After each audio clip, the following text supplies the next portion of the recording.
It's Fully Threaded Radio, episode 186. It's forced us all to look at these 50, 60-year-old supply chains that are all clumped up in places where the politics are bad, the weather's worse, and start looking at making our supply chains more resilient, which is what kind of leads to the reshoring. And it's early days. And because it's early days, this is, I think, an interesting time because, the news headlines would have us believe that all the supply chains issues are over, that everything's rebalanced, osmosis is taken hold, and it's all yippee-skippy. Not even close. I think we're incredibly lucky to be in this industry. Our industry is super resilient. If the market's growing, the demand grows, consumption grows. If the market is stable, there's always that maintenance and repair. We have a lot of, I think, strong macroeconomic factors that's trending to our favor. I think we're very lucky. Yeah, well, they're like in awe of him in the office at Fastener Fair. The way they look at it, it's like whatever they put out there, Marty somehow shines like the bat signal up in the sky. It's like the traveling salesman logo or something. And then all the Fastener people show up there, and they love it. It is. He must have some spot on the board. And I feel like anytime they have an idea, they probably run it by Marty to see if it's a good idea. Like, hey, will Fastener people show up for this? I don't know. Call Marty.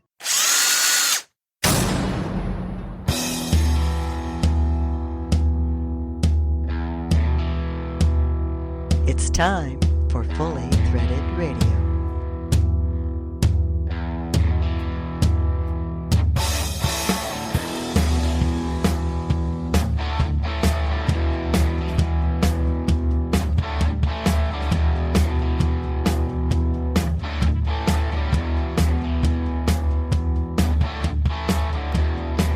It is Fully Threaded Radio, voice of the FCH Sourcing Network. If you buy, sell, manufacture, import, or generally find yourself confronted with industrial threaded fastening issues on a regular basis, well, this is the podcast for you. So glad you clicked in, everyone. Eric Dudas with you, and the co-host of Fully Threaded Radio is with us as well, coming to us from the FCH Data Lab, immersed in ambient RF radiation. It's Brian Musker. How you doing, Bri? Oh, I have lots of that round, okay? I'm doing good. And I rely on most of that radiation to keep my own communications working. I don't know if it does a body good necessarily, but it sure does help if you're trying to run a business, right? Right. These days. I'm sure we'll never, ever know if it does any good or bad because, no company or government would have the strength to announce that anyway and might wipe out communications in the rest of the world. Well, just another issue to throw on the pile. So who's looking too closely at any one of these things these days, right? As a matter of fact, I'm kind of thinking that the whole overload of weird stories out there, and there's no shortage of them, let's face it, folks, we all know, has led people to be so enamored with this whole topic of beavers. Because ever since the last episode, I tell you, everywhere I go and the emails are coming in, everyone's got a comment on that subject of the beaver invasion of Shagbark. So it's ready for a movie, isn't it? The Beaver Invasion. Yeah. Well, we've got something that's going to hinge off that. I got a wild hair idea when I saw a post come through on LinkedIn today and it involves ironclad gloves. We'll get to all that in a minute. It's another packed issue of Fully Threaded Radio, everyone. Thanks again for clicking in. It's episode 186. This time we're publishing on or about March 16th, 2023. The feature segment on today's episode is a conversation with Endries International CEO and President Michael Knight. Now, many of you, of course, everyone knows Endries, but you might not have met Michael Knight yet. He's relatively new at his position over there. Steve Endries, of course, is still deeply connected to Endries, but Michael's driving things these days, and we thought we'd give you a chance to get to know him a little bit. I'm sure glad we reached out, Bri, because he's quite a dynamic guy, but on the downside, as you'll hear, he's got quite a passion for British cars and the fasteners that go in them. It would have been great if you would have been on. Oh, yeah, I could have discussed having rebuilt like 4 British sports cars. Exactly. So I'm sure that he'll be back, but during this conversation, we get to know Michael Knight a little bit, and he gives us some very good insights into the market these days, reshoring, distinguishing yourself as a distributor in today's market, and quite a bit more. So great feature segment. Good. And we've been connected to Endries for years. They're one of our very early sign-ups back in 2007, I think it was. That's true. And Jack Mullins just retired. He was our point man over there for many years. Yep. We have a long and storied history with Endries. We won't go into all of it right now. We'll save that, but I think you'll all enjoy this one. We'll get things kicked off today with a conversation with NCFA President Mike Robinson, of course, with Star Stainless. He's taken the reins at the NCFA from Dave Audia, who served very honorably for the last few years. And Mike's got his fingers in quite a few things around the industry. He's turning into quite a fastener friend for many out there. It's a fun conversation. Great way to kick things off today. On the Fastener News Report, Fastener Technology International editor Mike McNulty is joined by Brighton Best International President Jun Xu. They pour over the latest FDI, which I think many of you know by now had a rally, but still some mixed numbers. They scratched their heads over that one. And I'll tell you, John has some solid advice for the Fed. Let's hope they're listening, because he makes a lot of sense to me. And it's too bad we recorded this just before the big headlines about the banking trouble with Silicon Valley, Bri. Right. Yeah, a lot of that's being attributed to the Fed's move of raising interest rates. So yeah, it's led to a lot of instability in the whole banking world, other than just two banks that were probably not doing their investments quite right anyway. Well, that's exactly right. So Jun Xu had some ideas on that, and they're still very relevant, but everybody keep in mind that that was pre-Silicon Valley meltdown. Well, Mike McNulty's also got a great headline story about Goebel fasteners. They've made a major announcement about some of their fabrication and how they're pulling it back into Germany. Really interesting stuff. We'll have to get Marcel on the podcast in the near future as well, Bri, to chew on this one. But it's big news, Fastener News Report. And Carmen Vertullo's got the Fastener Training Minute for us today, as always. Is black oxide a corrosion-resistant coating? Well, if you don't know the answer to that, Carmen's going to fill you in. Oh, how interesting. Okay, so I'm just dealing with that very question with another one of our FCH companies. Well, it's out there. People seem to be running into it. And he checks a lot of boxes on this one, too. The Fastener Training Minute. Don't miss it. And don't miss the fact that Fully Threaded Radio is brought to you by a fantastic list of partners who make it all possible. Brian, that's where I hand off to you. Okay, yeah. Well, we're very lucky at FCH and Fully Threaded. We have a great set of sponsors. We've had them for a long time, and we're happy to deal with them, and hopefully they're happy to deal with us. The title sponsors of Fully Threaded Radio are Brighton Best International, Goebel Fasteners, and Star Stainless Screw Company. Brighton Best International, tested, tried, and true. Goebel Fasteners, quality the first time. Star Stainless, right off the shelf for over 70 years. Also sponsoring Fully Threaded Radio are Buckeye Fasteners, BTM Manufacturing, Eurolink Fastener Supply Service, Fastener Fair USA, InSequel Software, Jlan Franco, Parker Fasteners, 3Q Inc., Volt Industrial Plastics, Worth Industry North America, and Solution Industries, home of Solution Man. So, next time you're thinking of fasteners, make sure you think of one of these companies first. And without them, we wouldn't be able to bring you Fully Threaded Radio. It just takes time to do all this stuff, okay? So thanks to our sponsors, and we'll look forward to meeting up with them, some of them in Cleveland and then at Nashville. Without them, we'd be like a beaver without a dam. Thanks, Bri. And thanks once again to all of you for listening in to Fully Threaded Radio. The email address is ftr@fullythreaded.com. If you don't know that already, make note of it, because right before we get to the news segment on today's episode, we're going to talk about a little contest that we conjured up, and it involves the topic du jour, beavers, and ironclad gloves. Really? You must have worked a long time to find a connection between those. No wonder I haven't been able to get hold of you for like a week. Well, I've been doing a lot of things, Bri. I can tell. I saw a post go by on LinkedIn, and it was an announcement that boltsandnuts.com has partnered up with Ironclad, and they're handling the whole line now. And that's really good news for everybody involved, I would say. Of course, Andy and Gary over there at boltsandnuts.com, they have been doing amazing things. It's been fantastic to watch them grow this online fastener business over the years. Yeah. And it makes a lot of sense for them to be handling Ironclad. So we'll roll that into the contest and see what happens. But again, that'll be during the news segment. Another quick announcement before we get too far from hat tipping our partners. InSequel Software's got their user conference coming up, Bri. This is on May 4th and 5th. Unfortunately, that's going to conflict for us because we have to be here in Cleveland.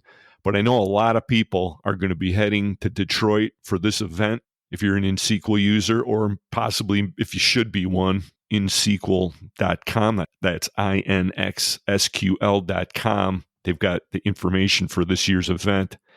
Again, that's happening on May 4th and 5th.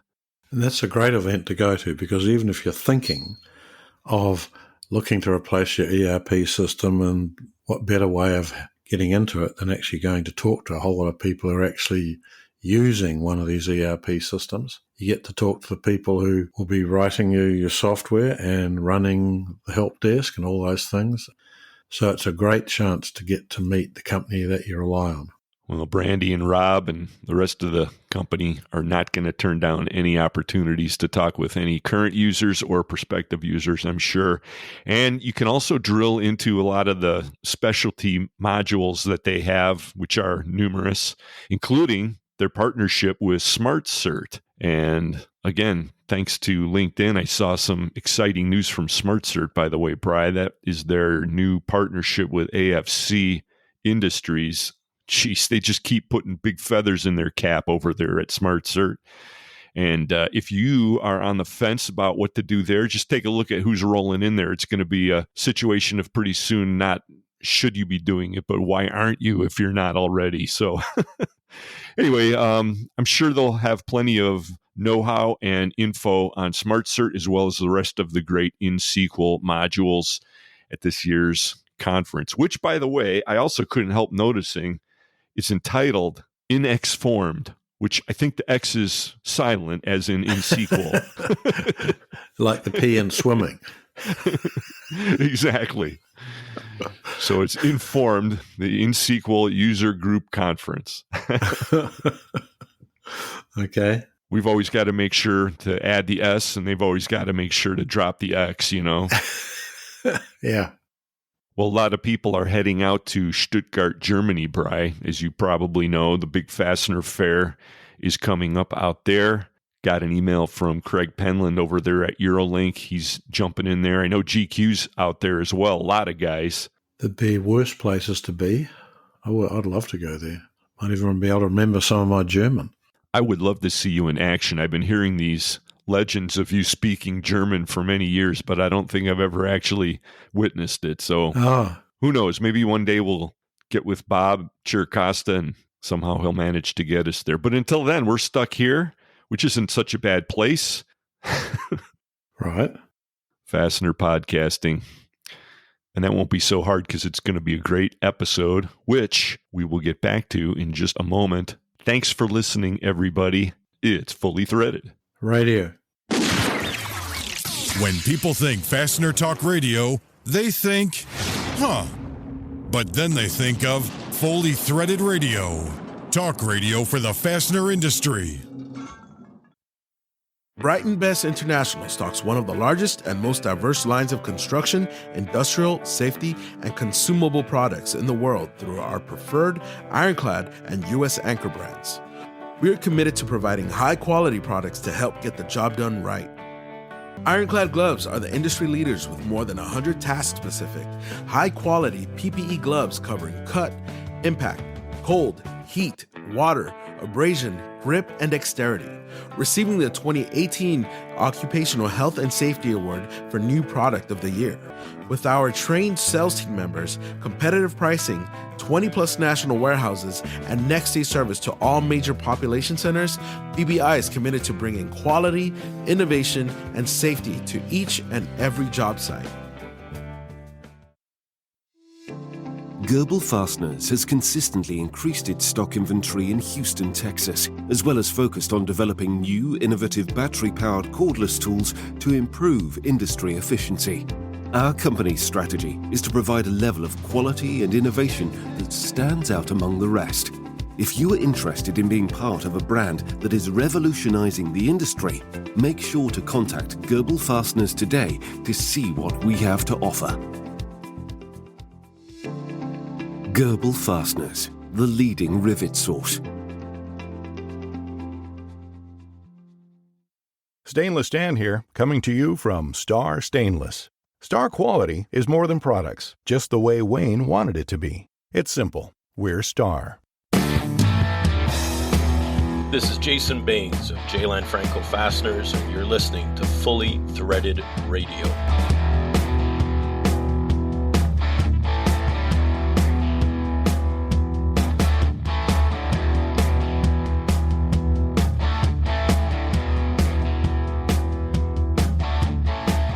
Brian and Eric back with you.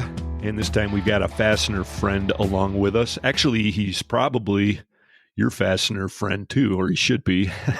It's Mike Robinson with Star Stainless. Hey, buddy. Hey, guys. Thanks for having me on. Oh, that's great. We're happy. Okay. Anytime we can loop you into the conversation, it's not often enough. How you doing? Doing pretty good. Busy, just like everyone else out there with inventories and customers and all that fun stuff. So doing good here.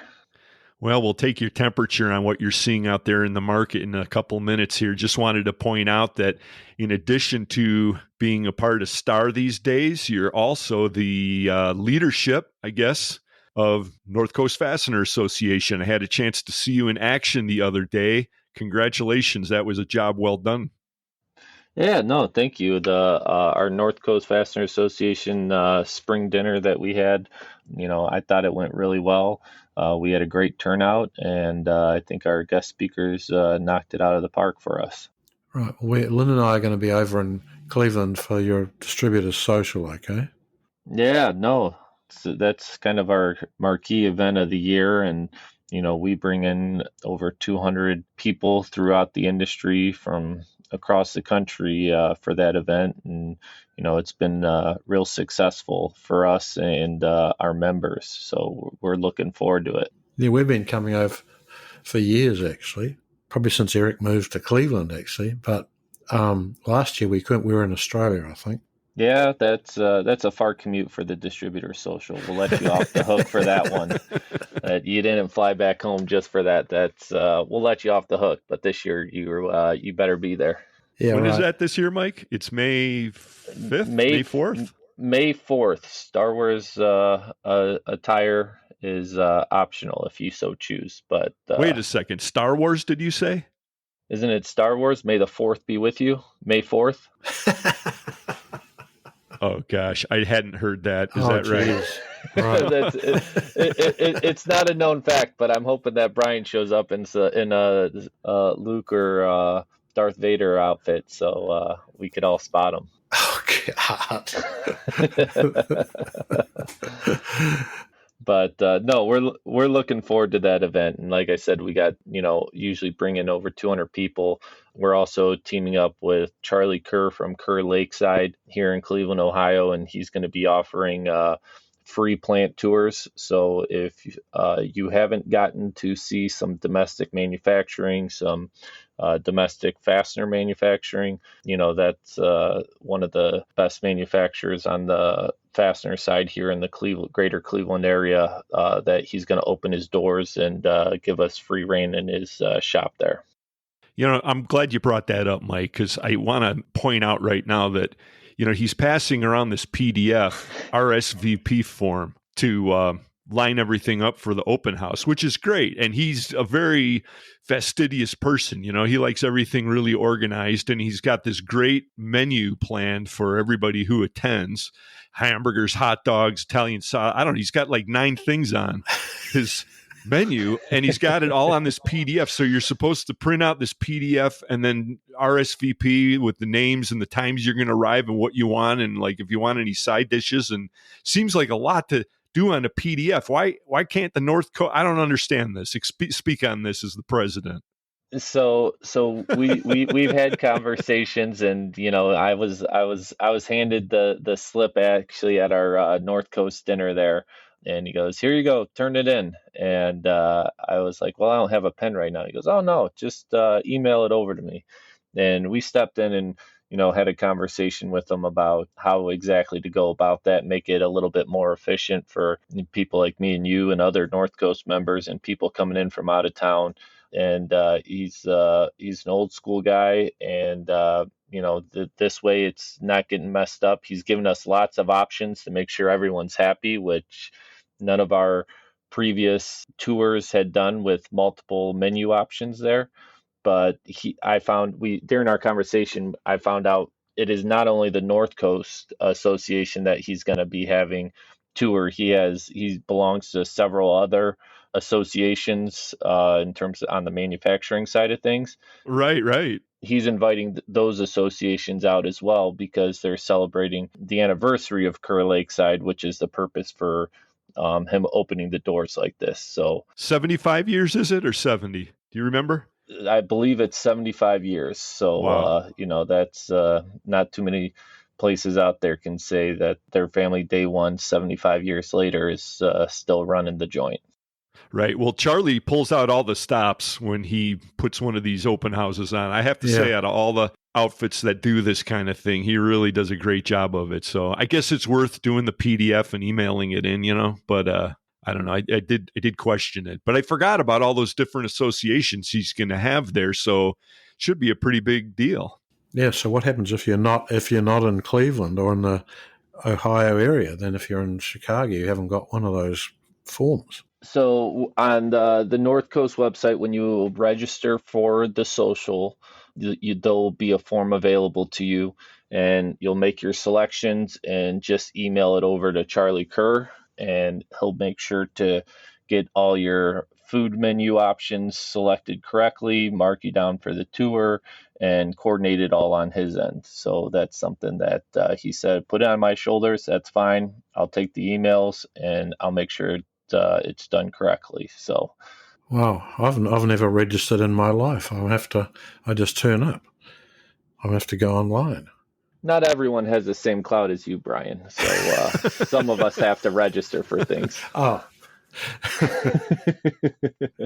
That's why whenever I turn up somewhere, my name is never on the list, because no one ever knows I'm arriving. Dude, he's Brian Musker. He's allowed in for sure. Brian Musker, didn't know that. Sorry for the hassle here, sir. Get in here. So what do you peg Charlie? Is he going to be dressed up like Obi-Wan Kenobi, or? I mean, no one else is dressing up. I was just saying that for you guys to see if you guys would show up dressed up in the Star Wars stuff. So, no, it's going to be our normal social. GH3 is bound to be dressed up. Okay. I did mention it to him at our dinner. To circle back on that, George Hunt was one of the speakers at our spring dinner there, and he talked about Fastener Week that the Midwest Fastener Association holds out in August in Chicago, and he gave a great speech. And that event is second to none. He went through the whole schedule with. Saturday starts with the Tough Mudder group or the Rugged Maniac group. And then Sunday is they teamed up with the bed build again. So Sleep in Heavenly Peace. We're going to be building beds on Sunday. Then Monday, there's a full day fastener training as well as some tours. And then Tuesday, the tabletop. And I believe they're doing, and you could correct me if I'm wrong here, Eric, but I think it was like an 80s style happy hour or mixer at the end of the night there. So he said definitely bust out some of those old clothes and get your leather pants and jacket out for it, and it's going to be a good time. Brian's going to be rocking his members only coat. I know it. Oh, yeah. No, so they have that. Then they have their scholarship fundraiser golf outing on Wednesday, and then on Thursday it ends with a mixer for all the people who are in the Fastener Training Week all week that are becoming certified fastener specialists. So, he told us all about in more detail of all those events that are going on, and the Midwest Association does a great job putting that week on and having it go without any snafus. And between George and I think mostly Nancy Rich, that's the reason for the success. But I saw the news, what was it, 2 months ago, that this is her last year running that ship there. So. Yep, right. Well, Nancy's done a terrific job and dealt with us in our various foibles, because when we first joined a Midwest Fastener, there was no category to put us in. They had to change their rules to allow us, because we didn't sell fasteners or make. Yeah. Yeah, we got shoehorned in. That was pretty cool. That's going back a few years. It'll certainly be the end of an era if and when she actually does go. I headed out to the MWFA meeting a couple weeks back also to see Jake Valdez Davis in action. He's also a new president of one of these associations. Now, interestingly, Mike, catching on to this, the leadership in these associations, they have something in common. We got you, we got Valdez, the outgoing over at MWFA is GH3. Your second in command over there is Kovac from AFC. What do they have in common? The leadership of these associations aren't afraid to get their hands dirty. I think that's the common theme there. We're all not only tough in the board meetings, but tough mutters and rugged maniacs at the same time there. And all very good friends of FCH and Fully Threaded too. Of course. Very elite crowd, I would have thought. That's true. It's a dirty bunch, though. So you got that right away, Mike. That's super cool. I don't know. I dig that. I dig being a part of that. That's for sure. And of course, I'm gathering that you're doing everything appropriate right now to get yourself all prepped up for this year's onslaught. Yeah, 12-ounce curls, 16-ounce curls. So we got them. We're pretty deep into the winter here. So in Cleveland, definitely been working on those. What do you think our field is going to look like this year, if you had to guess? I think we're gonna probably see, with the camaraderie and the brother and sisterhood that we have with all our co-runners and mutters, I think we're going to see a pretty decent increase in our participation this year. I mean, we have a couple people coming off of the injured reserve list. So you got Brad Burrell over at Advanced. He's going to be in action. He's overcoming his ACL surgery. You got Josh Ballard, that, he should be back in action from, I think he tore his knee as well. And a couple others that couldn't make it. You got D Ward. He should be in. I think, Brian, you said you're definitely in this year, right? Oh, I'm too old for that shit now, really. Excuse my French. Sorry. We have a lot of people that I think are going to do it this year. And, I was just talking, we were at an event and ran into some other people that are going to be doing it. I know Craig from Eurolink, I think we snaked him in to being in it and got him to commit. Oh, cool. Now that it's officially on FTR, he has to commit. So, Craig, when you're listening, no outsies now, man. You're in. We're going to be located right next to him at Fastener Fair, so I'll have to make sure to drive that home. Yeah. Thanks for bringing that up, Mike. No, and speaking of Fastener Fair, that was one of our other speakers at our spring dinner. We had Bob Chiricosta come in and present with everything that Fastener Fair is offering this year and everything that's going to be going on during that week down there in Nashville. And, it sounds like I think it's going to be a pretty great show. Like you mentioned, with Jake, head of the Midwest Association, and me at the North Coast, we teamed up together and we're going to host the inaugural golf outing for Fastener Fair this year. So that's going to be the Monday before Fastener Fair. And, we got it's filling up fast already.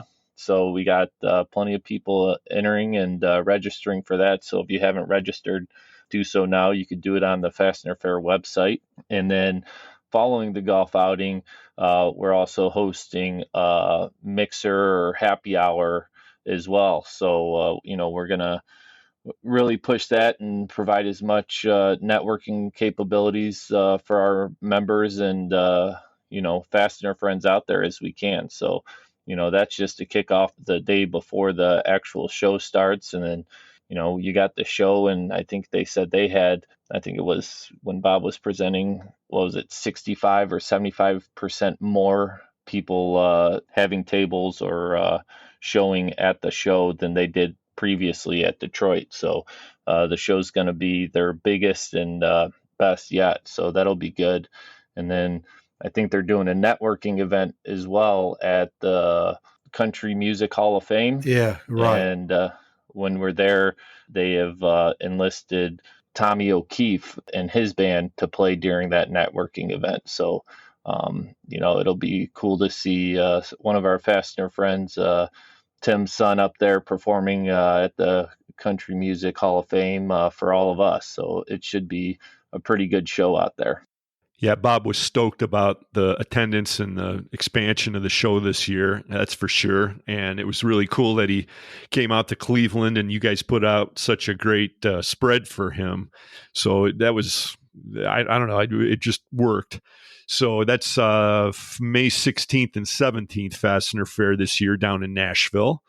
And looking forward to seeing a lot of you fully threaded listeners out there, that's for sure. Now, Bob laid a new term on us during his talk, and it turns out that our good friend Marty Nolan, who's like the mastermind behind a lot of what the NCFA has done, he's had a big impact on Fastener Fair as well. So they actually call internally over there at Fastener Fair the warm-up party? They call it the Marty party. I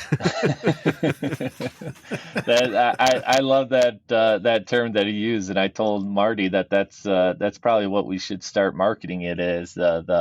Hey, come join us for the Marty party on Monday night 6 to 8. And meet your Fastener friends there. But the Marty, I think it's a done deal. I think it's a done deal, man. Join Hall of Famer Marty for the Marty party. Yep. Yeah. Nope. I think we'll have to run with it. We'll get it to our marketing department and have them run with it. Good. Yeah. Well, last year's one was very good. Yeah. Well, they're like in awe of him in the office at Fastener Fair. The way they look at it, it's like whatever they put out there, Marty somehow shines like the bat signal up in the sky. It's like the traveling salesman logo or something. And then all the Fastener people show up there, and they love it. It is. He must have some spot on the board. And I feel like anytime they have an idea, they probably run it by Marty to see if it's a good idea. Like, hey, will Fastener people show up for this? I don't know. Call Marty. And Marty gets it done, and he usually has where if you're not friends with Marty and the Fastener associations here, then you better quickly become friends with them, or you're going to be forced to here shortly, because he's just everywhere, and good people surround him as well. So I can't decide whether I like Marty Nolan, Fastener shot caller, better, or Marty Nolan, the most influential man ever in the history of the fastener industry. What do you think, Mike? Those are both two really long names, but right. It's got to be much more catchy than that. Okay. Yeah, but they both fit the bill there. So I'll let you pick that. Okay. Well, we'll percolate on that one. Well, that'll be one of the great things about the Mutter coming up, too. We always get a chance to see what everybody's nickname's going to be because, of course, they put it on the back of their jersey. And this year, I'm sure we're going to have some cool jerseys. I don't know if somebody's working on those yet or not, but last year they were really great. No, that the gear that we got was phenomenal, and still wear it now, working out, and even our quarter zip still sporting that. But looking forward to that. You in the midst of all your workouts yet? For Brian and me, training never ends. It's a 12-month thing. Doing it ever since Eric got me into it 25 years ago. I was going to say, well, Brian, your training's a little different because you're normally the guy running the safari through the tall grass, being our paparazzi for us and finding every cut through. I think you may run, walk, jog, shuffle a longer distance than we do throughout that race because you're trying to get shots at every angle for every obstacle we're going for. So your training might be more intense than ours. I doubt it. And I'm allowed to stop and have a breather while I'm waiting.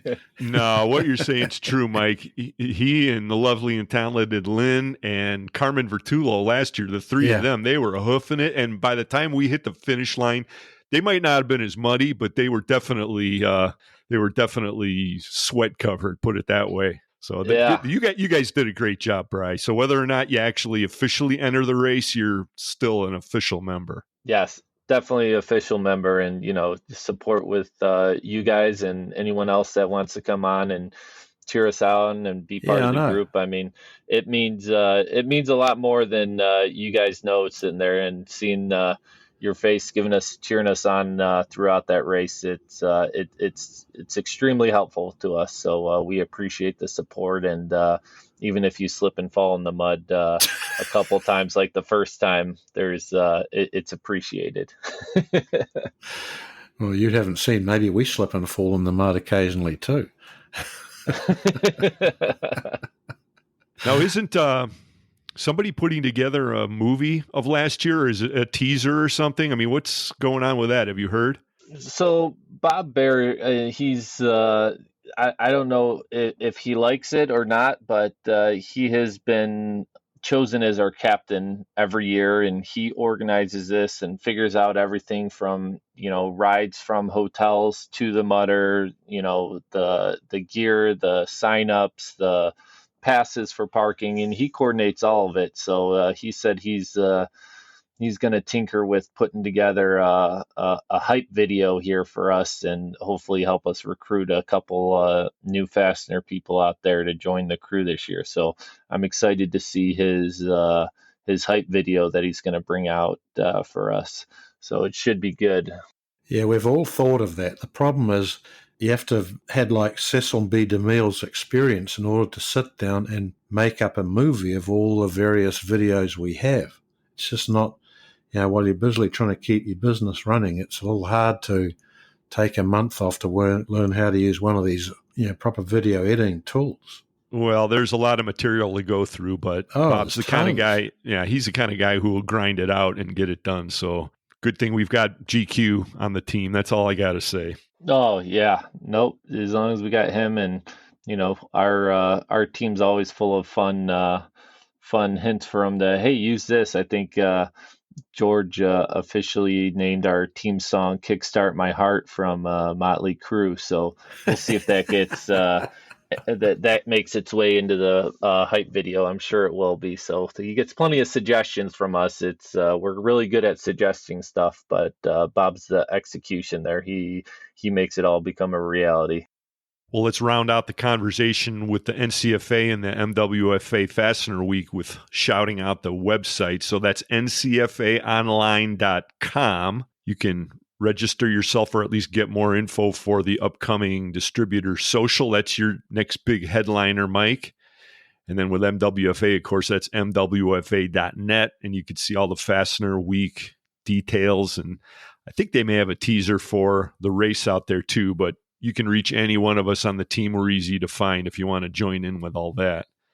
So, originally, I'm glad you could be here today, Mike. Originally, we were supposed to be talking with Bernie over there at Lindstrom, and I know he's connected with you guys, and I don't know why we weren't able to connect, but I think he might have had second thoughts about talking about my beaver issue, and you know something about that, I think, don't you?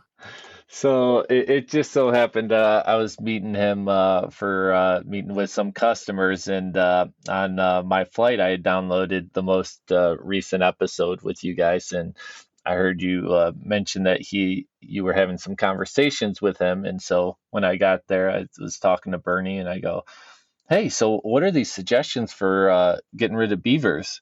And he looks at me and he goes, what are you talking about? I was like, oh, Eric said that you've had run-ins with beavers before. He goes, he told you that? I was like, well, he told all of his FTR listeners that. And he goes, you got to be kidding me. So I don't know.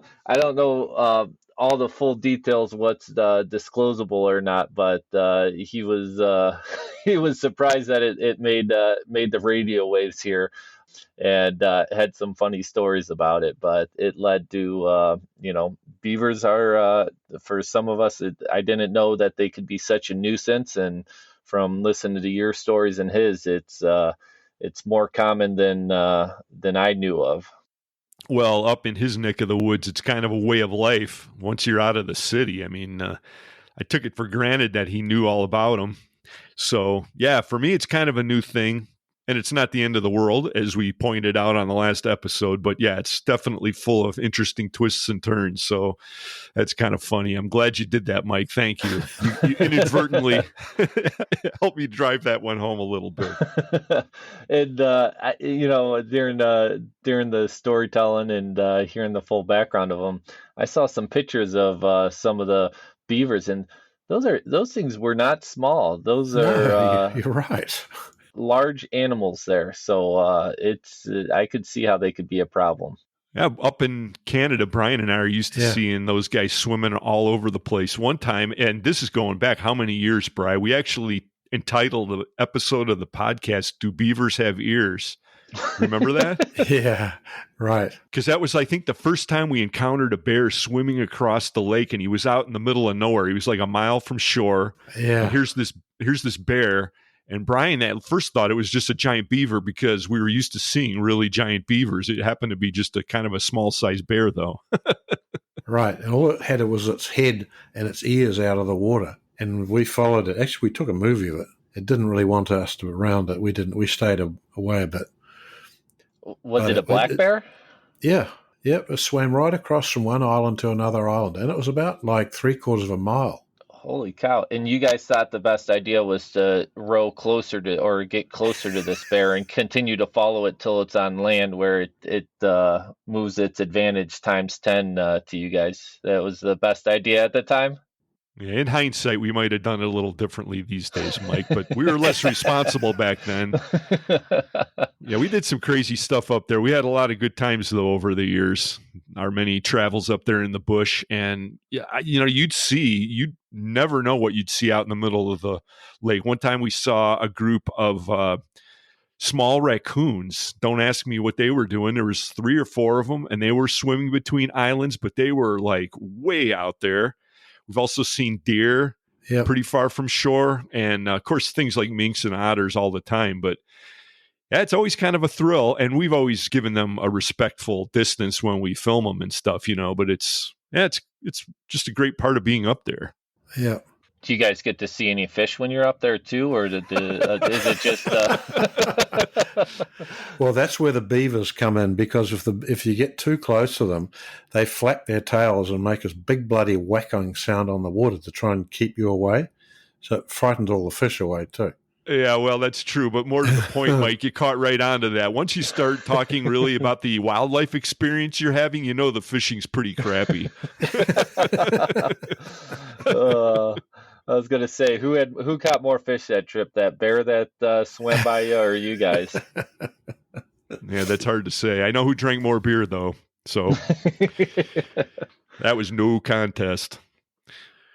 Yeah, good times. Well, so we've got a whole bunch of good times coming up, although probably nothing up in that part of the world this summer, but a lot of other good stuff. And you're traveling around all the time these days, too, with Star Stainless, right? So what have you been seeing out there in the fastener world that you can share with listeners? We've got the FDI coming up pretty soon with McNulty and Jun Xu. And what's your spin on the market these days? It's still busy out there. From what I could see, a lot of the distributors out there, they have a lot of inventory right now, and they're working through that with their customers. And, manufacturers, they're still busy. They're still loading up their backlogs. They're still having record months, and not quite what 2021, 22 were, but, they're up there in pace. On the master distributor side, we're still busy with our imports, with supplying our customers, and having the inventory, where that was an issue for a lot of the importers the last year and a half. That we're not seeing that being an issue. Ocean freight is no delays on that. So things are getting back to moving like clockwork for us over here at Star. Servicing our customers is our main goal, and any way we can make business easier to do with us and them is what we're doing out there, and making sure we have the inventory for the items they need. So it's not quite what it was a year and a half ago when it was gangbusters, but it's still busy out there. So not quite as dismal as, we've had people telling us the economy is going to collapse for the last year now, okay? And maybe it's going to go, but it hasn't quite collapsed according to what they said. Yeah, I mean, I don't have the crystal ball, and no, we don't either. And we're seeing it. Some markets are a little bit more down than others. Some markets are up. So when you're supplying to a lot of different markets, you're seeing different things, and it has a way of averaging itself out there. Well, what's really hot right now, Mike? I'm not seeing anything that's, on fire. It's, some things have stayed consistently busy the last year and a half in some areas. Some other areas, on the vehicle and car side, those are slowing down, but it's also getting picked up with some of the domestic EV markets. So it's hard to tell exactly what market is way down and which ones are way up. They're all kind of blended in there and, coming out with the nice little average for us. All right. Well, we'll take that as sort of okay. Yeah. All things considered. And right. We'll pretend like we aren't looking at fresh banking headlines that are nothing short of super scary. Of course, by the time this plays, we'll probably know a whole lot more, but we're fresh on the heels of the news over on that. So I guess we'll just withhold judgment. Anything else from Star? What's going on? What are you going to be showing at Fastener Fair this year?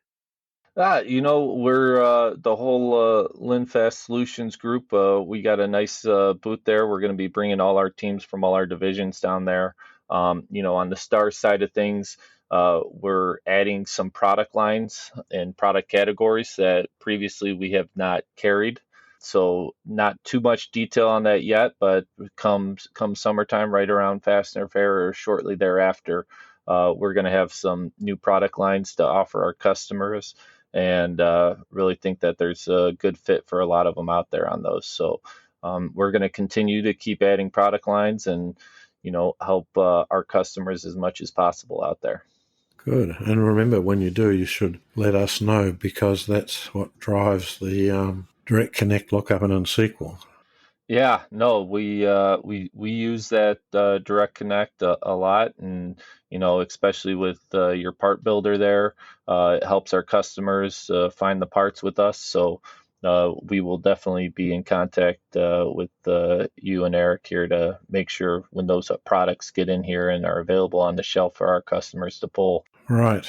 Good. Yeah, we mentioned at the top of the show that InSequel's got a users conference coming up in May, and it's too bad you and I won't be able to make that conference because of the distributor social conflict, but that's going to be a good event. And for folks who are heading out there, make sure you ask about the scrubber-enabled Direct Connect interface and how it can help you out, because it's a great selling feature for InSequel. So good stuff. Now, before we run, Mike, and get on with the show here to hear that really interesting FDI news this month, I just want to say that if Bruce happens to be listening, yes, Mr. Wheeler himself, I'm sure he has some thoughts on my beaver situation. And I don't know what the situation, what is he in Montana, Idaho, somewhere out there in the great American redoubt, but wherever you are, Bruce, I could certainly use your wisdom on this situation. Yeah, no, hopefully he's listening, and if it continues to be a problem, let me know. We could make some phone calls for you. Okay. Sounds like the Godfather. Yeah, it's good to have friends in the business, especially the Fastener friend, Mike Robinson. Nope, I appreciate you guys having me on here, Eric and Brian, and looking forward to seeing you guys at the events later on this year. Yeah, so do we. Thanks, Mike. Hey, we'll talk to you in a bit, and thanks for listening, everyone. We'll talk to you as well. It's Fully Threaded.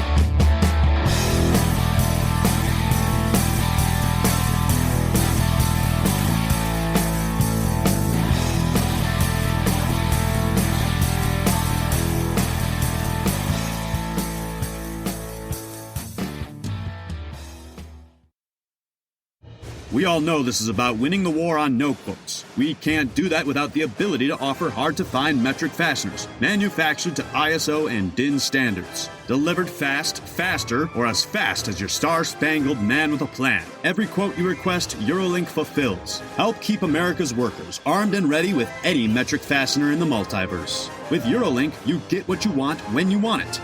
Eurolink, hard-to-find metric fasteners, delivered. Since 1905, Buckeye Fasteners and the Ohio Nut and Bolt Company have been supplying the world with high-quality fasteners. Our standard product lines include weld fasteners, braided weld screws, leg levelers, self-clinching hardware, clevis pins, rivet nuts, and various other fastener lines, allowing us to support virtually all types of industries. BuckeyeFasteners.com. Buckeye Fasteners, more than just weld. Solution Man, Ken. Solution Man, you're my fastener hero. Just doing my job, ma'am. SOLUTION, SOLUTIO. Solution Industry. We are Solution.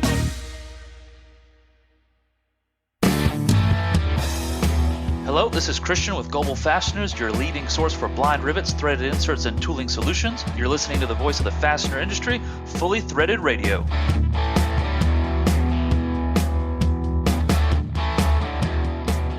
Brian and Eric back with you, shadowboxing the apocalypse and the occasional interloping beaver. You're right. It's the news segment, everybody, and Mike McNulty will be up very shortly with Jun Xu of Brighton Best. They'll pour over the latest FDI report. A couple things before we get to that. Got a note here from Fastener Fair USA happening on May 16th at 10 a.m. There will be a session. I believe this is right on the floor, Bri. There's going to be a panel conversation with really a lineup of all-stars. I'll name them off in a second. The headline is Building and Executing Your Fastener Marketing Strategy. This is going to be good for anyone who's looking to develop a strong brand that resonates in the fastener market, and how to create content, leverage social media, and tips for developing a comprehensive plan. Should be pretty good. Of course, there's no extra charge to attend this. Looks like something that both you and I should go to, actually. So who's going to man the booth? That's the problem. The proverbial question over here at FCH, isn't it? Right. AFC Industries' John Kovac is moderating this panel event, which features such dignitaries as Joe Shoemaker of the Elgin Group, Haley Gibson of Threaded Fasteners, Rosa Hearn from Brighton Best, and Lisa Flowers from Birmingham Fasteners. So don't miss that. Again, that's May 16th at Fastener Fair. And it's at a nice, polite time, too, I noticed. 10 a.m., everybody can make it. I know the Marty party is going to be pretty intense. So they've given you plenty of opportunity to recover. Right. Even though the bar cuts out at, I don't know, is it 8? Doesn't seem to be quite the time that everyone moves away, in my memory. Yeah, I don't know where you got that 8 o'clock, Bri. That's a fantasy. Maybe the free booze stops flowing at that point, but yeah, there's going to be a lot of credit cards on the bar that night. A lot of generosity out there in this industry. And generously sponsoring the news segment, it's Volt Industrial Plastics. They've been supporting the news segment for many, many years. And of course, the title sponsors of Fully Threaded Radio are Brighton Best International, Global Fasteners, and Star Stainless. Okay, so now on to this subject of the contest. We won't belabor this too long, but again, this has been inspired by a number of things. We decided to announce that this is a little bit informal, but that's the way we do it around here. we're going to suggest that you get out to ironclad.com. Take a look at the lineup of gloves. And I know you've got this up on your screen right now, Bri, as do I. I'm looking at this amazing array. I mean, there's more styles of ironclad gloves than I ever imagined. And I've had the good fortune of using several of them over the years. The general utility is a staple over at Shagbark. Which one do you prefer? Oh, I have the ones that have no fingers on them. I have the workout gloves. Would that be the Mach 5? Yeah, exactly the one sitting on my screen. Okay. Yeah. Now, they also have a Mach 5 vibration impact. I don't think I need quite that. It's just I don't shake that much when I'm doing my workouts just yet, but another for 10 years and I will. I think the Mach 5s are also the one George was handing out at the Tough Mudder race. Yeah. Yep. So I've used the Work Crew, I've used the Box Handler, and I've got a pair of the, what are the Super Duty? Oh yeah, they're called Super Duty. Those things are hardcore. I've got a pair in my go bag, in case the apocalypse happens, but haven't used them quite yet for anything. But man, looks like they could take on anything. I sort of hope that you won't have to use them if they're waiting around just for the apocalypse, actually. I'm relying on there not being an apocalypse in my lifetime, just so you know. Well, you're probably psychologically more healthy that way, if nothing else. The siege mentality does get a little old after a while, I got to tell you that. But, everywhere you look, it's like you got the economy on one side and a horde of beavers on the other. What's a man to do? Well, I tell you what you do. You announce a contest where you invite your fastener friends and listeners. So here's what it is, everybody. You go out to ironclad.com, you look at this page of gloves, and you make some recommendations to Brian and Eric about what is the best style of ironclad gloves for managing the beaver onslaught. Use your imagination. Don't get too carried away with this, but what could you win? Well, guess what? You might win a pair of ironclad gloves. Really? We'll send them out to you. Get that out to ftr@fullythreaded.com. That's the email address we asked you to remember at the top of the episode. Again, ftr@fullythreaded.com. Send us an amusing idea about why the gloves you're naming are the perfect ones for the job at hand, which is, again, removing a family of beavers from the creek in the back of my lot. Right. I would have thought you would have been in touch with Putin to get some ideas on how you attack a violent and opposing force. Don't worry. The ideas have flowed in. I've got tons of those. I can't really name them all on the podcast here.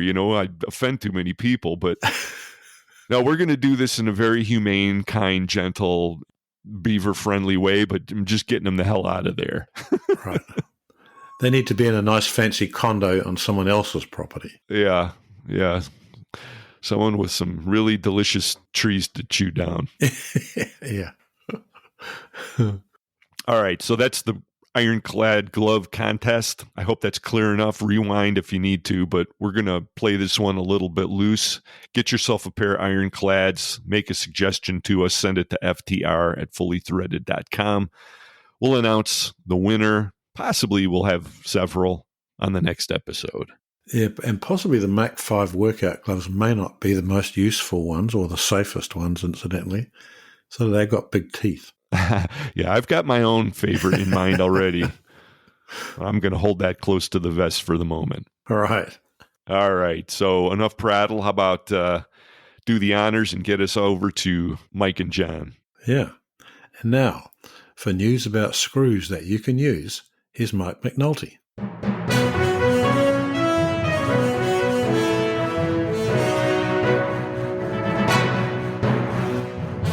Thanks, Eric and Brian. This is Mike McNulty from Fastener Technology International Magazine, bringing you the Fastener News Report, which is sponsored by Volt Industrial Plastics, makers of the world's finest plastic fasteners. Spring training baseball is in full swing in Florida and Arizona. March Madness basketball matchups and venues are set. Top Gun Maverick is too American to win this year's Best Picture Oscar Award, and the U.S. federal authorities unilaterally waived FDIC rules to bail out depositors at failed banks tied to venture capital and cryptocurrency but I am still focused on fasteners and ready to deliver today's Fastener News Report. In this episode, Brighton Best International President Jun Xu joins us to reveal the latest results of the Fastener Distributor Index, also known as the FDI. Also in today's broadcast, we have our top story on Global, as well as newsmaker headlines from Spiral, Nefco, EFC, Desert Distribution, Martin Fastening, Fastenal, Camex, the Southwest Fastener Association, and more. On the back page report, we're going to talk about fastener fairs. We'll get to all of that and the latest FDI results right after this. When price is a big concern and you don't have high tensile strength requirements to worry about, ever think to yourself, why not plastic? Hey everyone, it's Heidi from Bolt Industrial Plastics. Next time you need to find a solution that requires keeping costs as low as possible, give Volt a call and put our team of skilled customer service representatives to work for you. Plastic fasteners can make sense on a wide range of applications that you might not have considered before and provide your customers with big savings. So the next time you have trouble with price and delivery, just think, why not plastic? From everyone here at Bolt Industrial Plastics, thanks for another great year. And you know the website, it's boltplastics.com.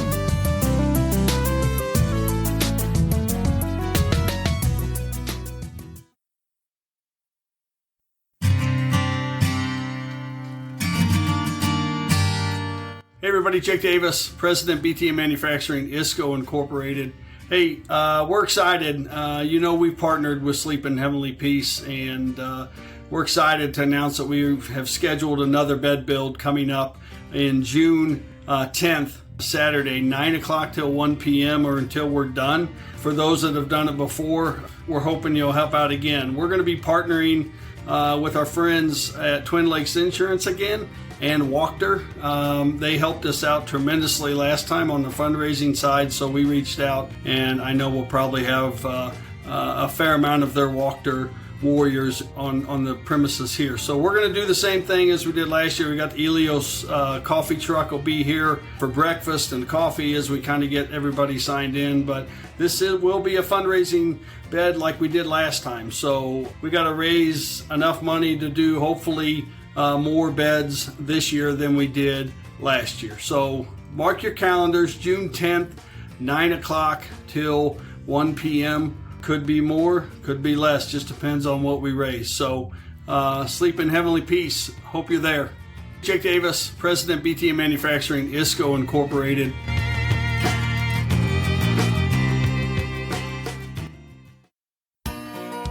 Brighton Best International is one of the largest full-line distributors in the fastener industry. With a strong inventory nationwide, technical support, and competitive pricing, Brighton Best is guaranteed to meet the demands of an ever-growing industry. BBI is now your source for weld fasteners. This new offering consists of headed concrete anchors, shear connectors, spot weld nuts, hex weld nuts, retainer weld nuts, and flange CD studs. Our weld fasteners come in low-carbon steel, stainless steel, and aluminum. Other styles and sizes are available per request. Whether in construction, automobile, electronics, or the appliance industry, Brighton Best International can help get the next project done. For more information, visit us at www.brightonbest.com. Back to the Fastener News Report with Mike McNulty. The seasonally adjusted Fastener Distributor Index for February 2023 was 51.6, a welcome return to the expansion zone relative to the previous month's result of 47.7, ending a 2-month slide below 50 results. The forward-looking indicator, also known as the FLI, also improved to 43.8 after taking it hard on the chin with a 41.4 result in January, which gives us 7 straight months of contracting forward-looking indicators.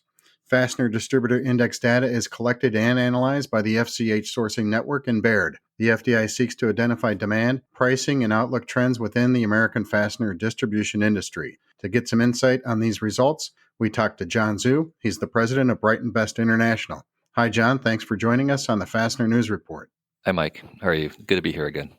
I'm good. It's good to have you back. It's been exactly, according to my calendar here, 1 year since you were on the Fastener News Report to talk about the FDI and the FLI.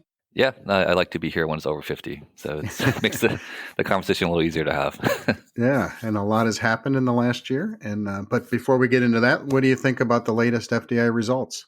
I think I think these reports are always directionally accurate.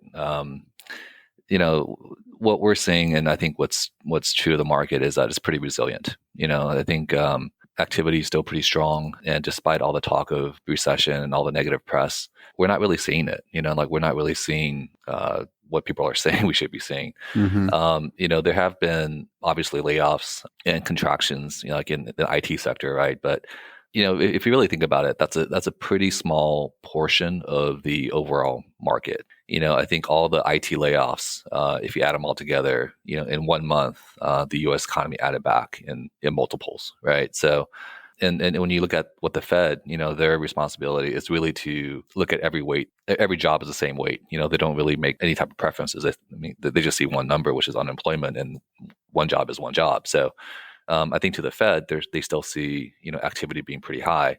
What's interesting is actually the forward-looking indicator, being in the negative position, and I think that's with the expectation that the Fed's going to continue tightening.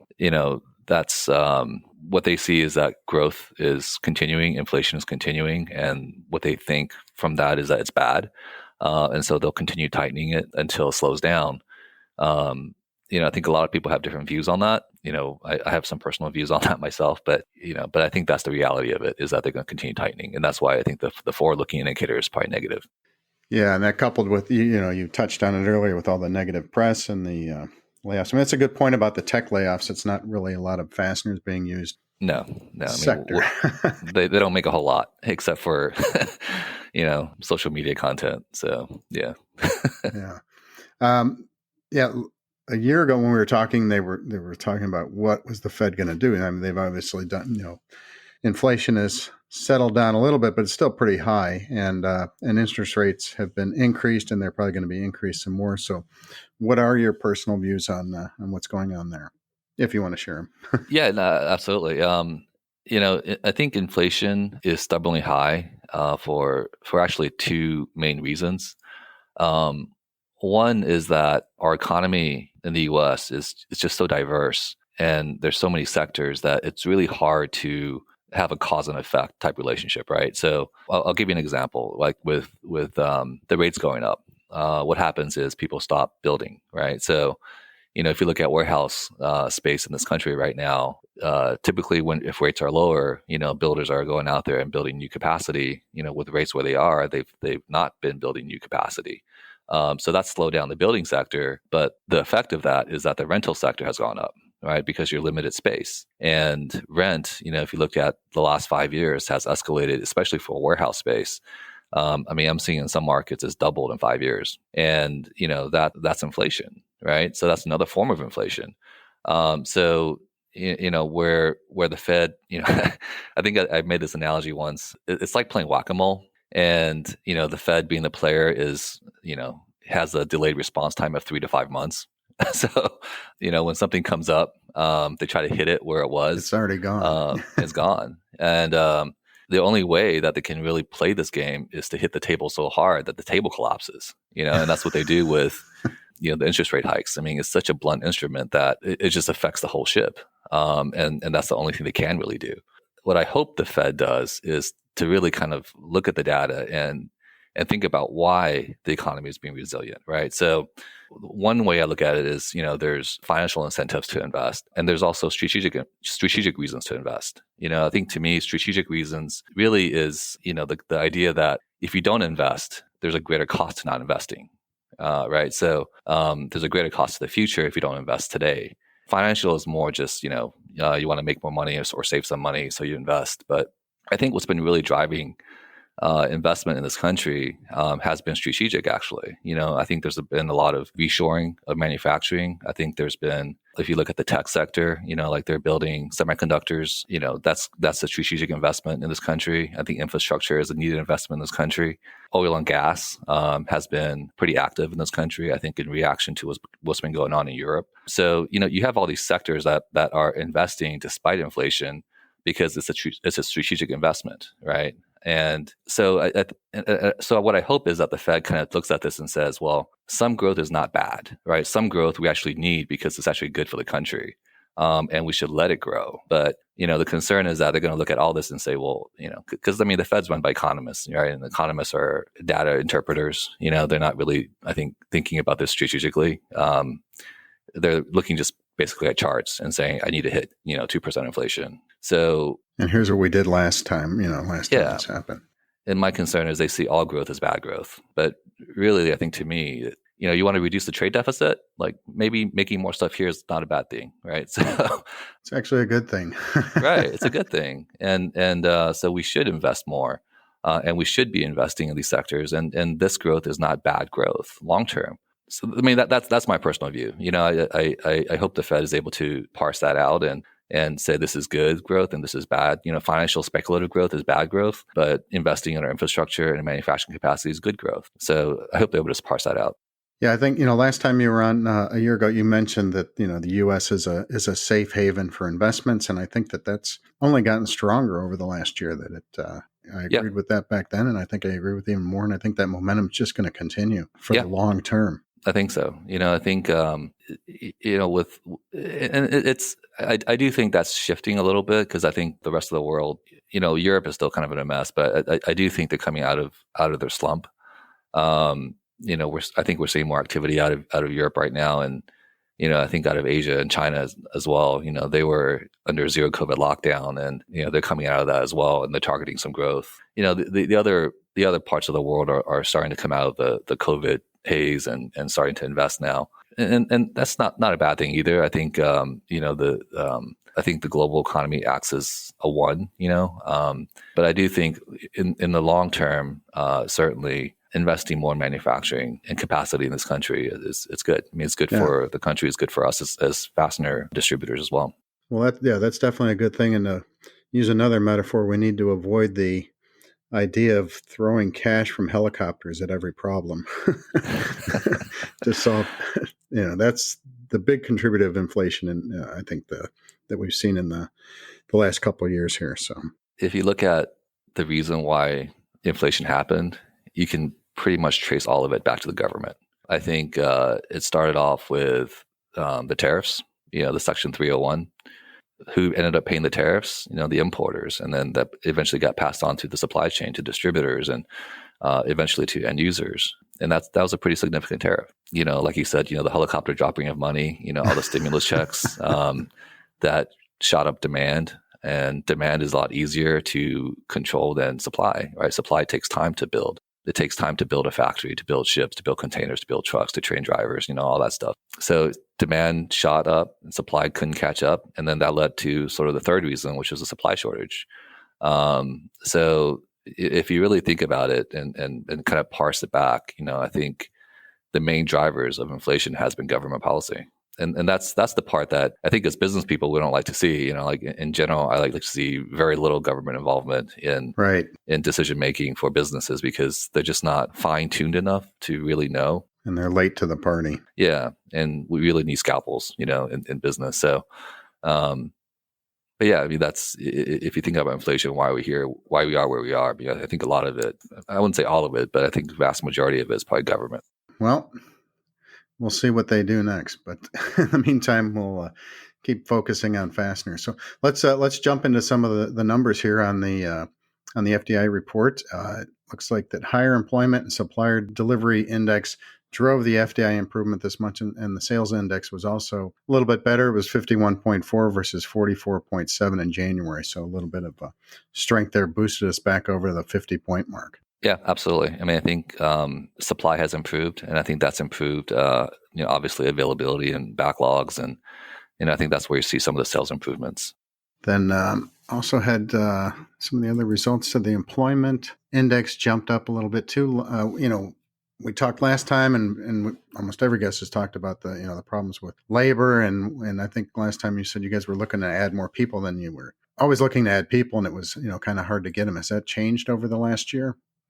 We're still looking to add people, but I think it has gotten easier to bring on more people. For the warehouse, it's still, I think, fairly difficult, but it has gotten better. It depends. It really depends on the market that you're in. And, so much of labor in the warehouse is, the people, family members or, friends. And So this is a good place to work. Yeah, every market is really different. But in general, I would say it has been easier to bring on more people, especially I would say for like the office work. We're getting more candidates and more applications for an open position than we have in the past. So I think the employment situation has gotten better. That's good to hear. How about containers? I know the prices have come down quite a bit. Right. Any problems there anymore? No, I think containers are fine. They're flowing. The situation we're in is, I think, common to, almost all importers is that, inventory is high, and it's high simply because lead times in the past were long. And so people ordered more in anticipation of longer lead times. Now that the inventory's come in, I think everyone just needs time to churn through those lead times. So I think, it's sort of a wave, where before it was, artificially maybe higher than it needed to be, the container volume. Right now, I think it's probably artificially lower than it used to be because everyone has inventory. But eventually, it'll kind of average out, I think. But that market is going through certainly a cycle right now. Okay, some of the other results. Some participants indicated pockets of strength among certain customers, partially offset general weaknesses elsewhere, while other people said they characterized sales as solid or steady, but not quite enough to drive measurable growth. You say you guys aren't seeing any dips in sales. It's just things going pretty strong.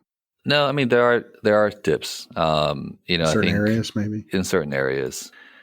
Obviously construction has slowed down. We're seeing dips there. But I think manufacturing has stayed fairly robust. I can't say across the board it's been growing, but certainly there are pockets where investments continue to go into. I think the biggest change, honestly, in the last 3 years has been, and I think I talked about this too last time, before it was more like the tide, right? So what was happening around the world, everyone was seeing. And so, these were tidal shifts, whether it was a drop in demand or a surge in demand. And we could generally share, I think, similar thoughts and ideas because we're all facing the same problems. I think as the tide has gone away, now we're faced with waves. And these waves are, there's different waves. I think companies are on different waves. They might be on different cycles of these waves, but it really depends on who you're servicing. I would say even now more than ever, don't listen to experts. Listen to yourself. Look at your own business, because the only person that really knows the business, the best person to know your business is yourself. Your end users, who you're selling to, where that expectation is in forecast, listening to experts tell you about what they're seeing in recessions or no recessions, it's immaterial because we all face a different cycle. We're all facing different aspects of this economy. And so what applies to one most likely does not apply to the other. So certainly we're seeing weaknesses in in construction. I think that's the first thing to go when rates go up, houses go down, warehouses go down. But there are some areas where, factories are being built, like the semiconductor market. Obviously they need to build a lot of chips, and regardless of what happens to construction costs, are going to keep building. So it really depends on what you're seeing, and don't listen to experts. I would say at this point, listen to yourself. Your business better than anyone else. Yeah, that's good advice. Definitely good advice. The last group of numbers I wanted to put out there for the listeners is the 6-month outlook. It actually saw some softening on the front end. We have 27% of respondents are expecting business to be better 6 months from now, 37% the same, and 37% expecting it to be worse. So the majority are thinking the same or worse, taking us down into the fall of 2023. And where do you come down? On the front end? Better, about the same? It's a really hard question to answer. So my feeling is, because we've been talking about soft landing, I think we're in the soft landing. I think this is a soft landing.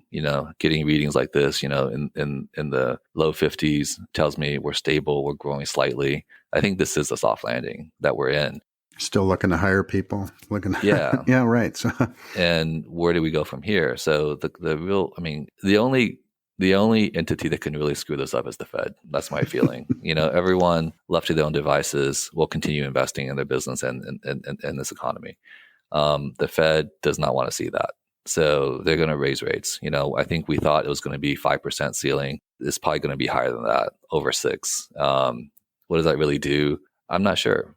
but the net effect is that it will increase cost of doing business, and it will reduce demand.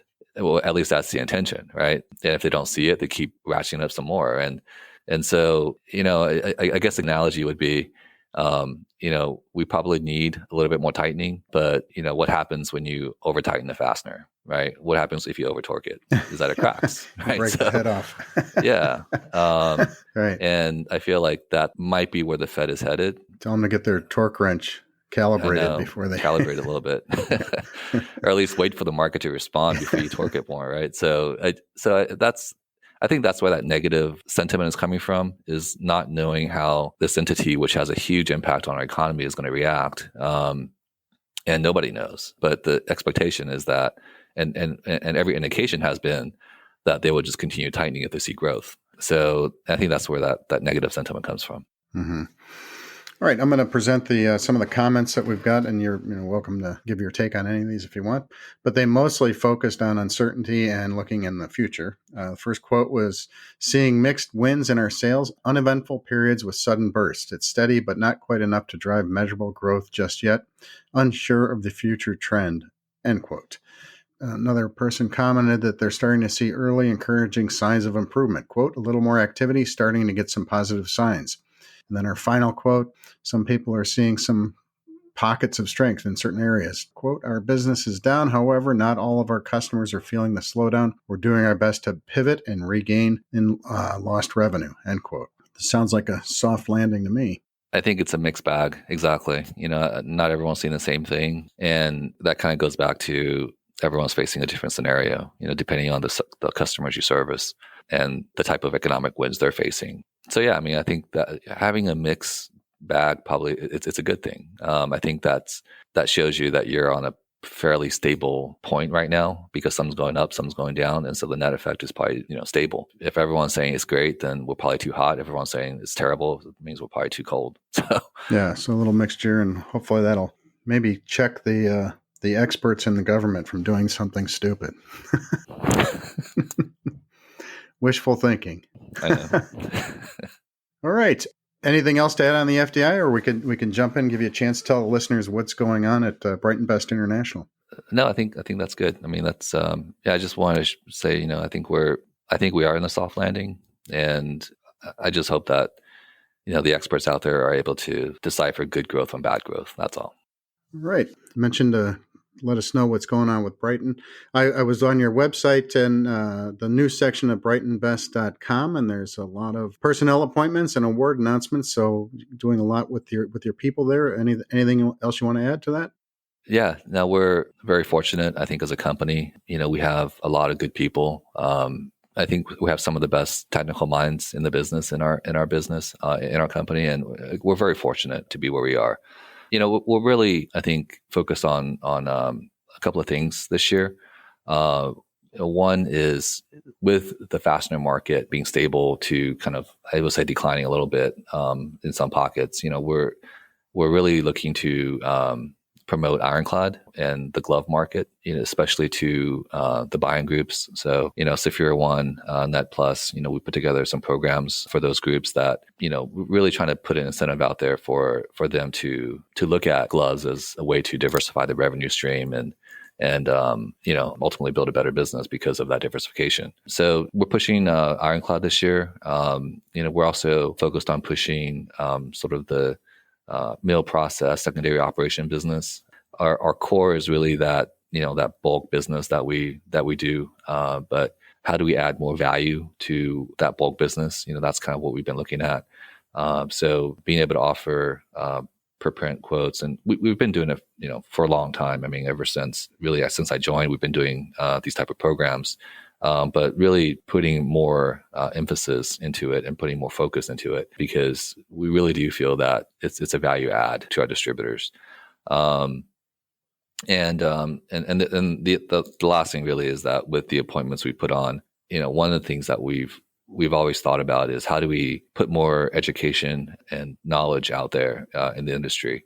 And the concern I have, honestly, I think the concern many people have is that, every year, we're losing more knowledge, right? I think in our industry as a whole. And, how do we work to build and preserve that knowledge?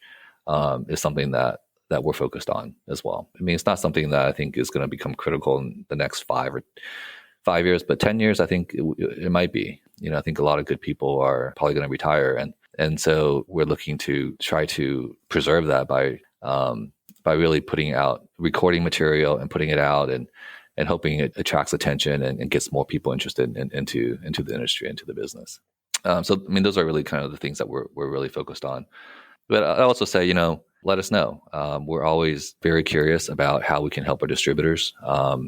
And it's certainly a partnership. We don't succeed unless a distributor succeeds. So I would just say, put out there too, let us know how we can better service you guys, our distributors, because ultimately that's what we're here for. Very good. So I was looking at the events calendar. We've got, you guys do a lot of events, but the one that's closest to the coming up in Nashville, Fastener Fair USA, I see you guys are going to be promoting all your different brands there, the Brighton Best Products, the Ironclad Performance Wear, Proford, US Anchor, Clean Fit, etc. If anybody's listening who's going to the Nashville show, you guys are going to be in booth 711, which sounds like a convenience store. Might as well be, right? Picked on purpose. You can get all your gear there. We just might have some snacks there. So if you guys want to come by for some snacks, come by 7-Eleven. Yeah, right. Yeah. Very good. Well, it sounds like you guys are doing a lot of good stuff. You got a lot of good people. I think some of your people are participating in some of the educational sessions at Fastener Fair USA as well. And just got a lot going on. And I know that you'll also have a big presence at the Las Vegas show in the fall. Right. And, I think that's, if I could end on a message really, is that I think we're incredibly lucky to be in this industry. Our industry is super resilient. If the market's growing, the demand grows, consumption grows.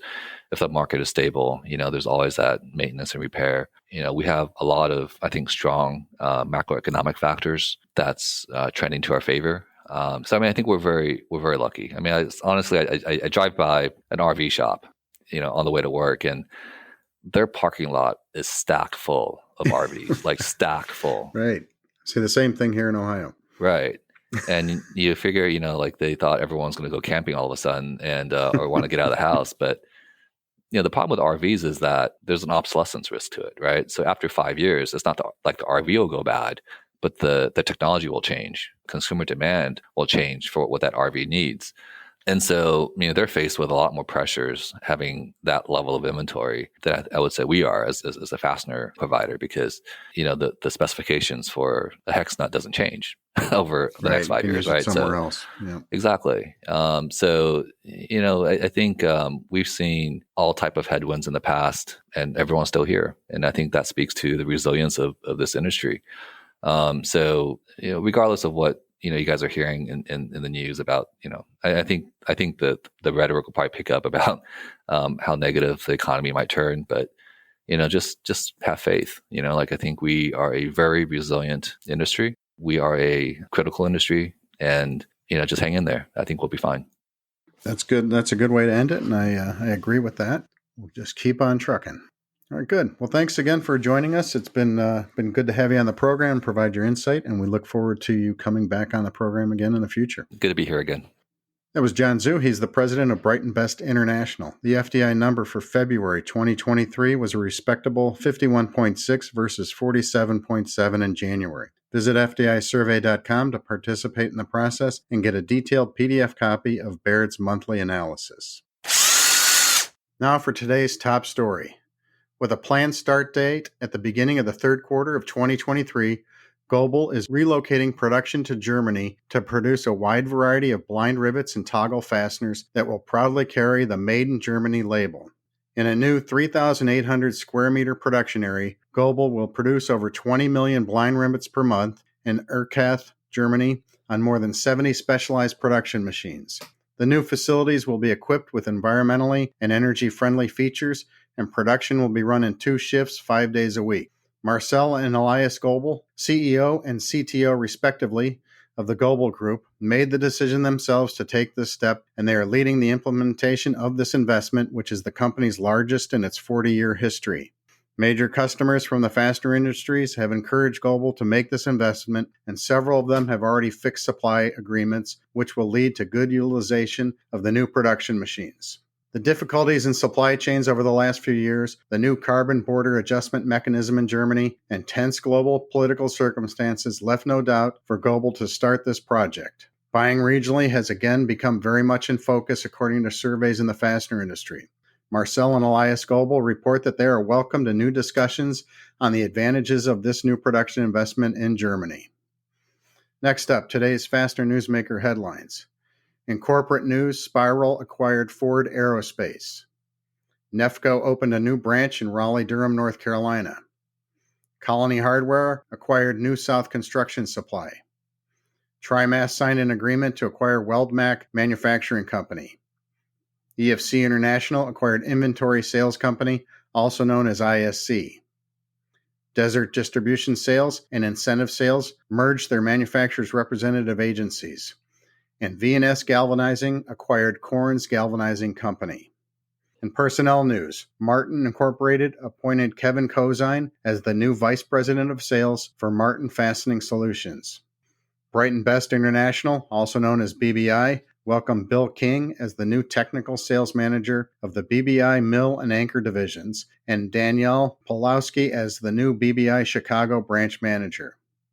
Granger's Zorro.com appointed Sandy Madison as its new president. Axio Global reported that Nate Combs is now CEO and Daniel McAdams took over as CFO. Fastenal Company appointed Noel J.O.S. J.D. as Executive Vice President of Human Resources. Daniela Schlick took on the role of Director, Corporate Strategy and Mergers and Acquisitions at Kmax. And Becky Buddenbaum was named the new Executive Director of the Southwestern Fastener Association.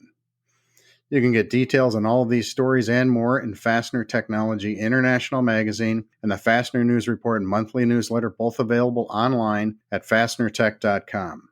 Now let's turn to the back page to talk about fastener fairs.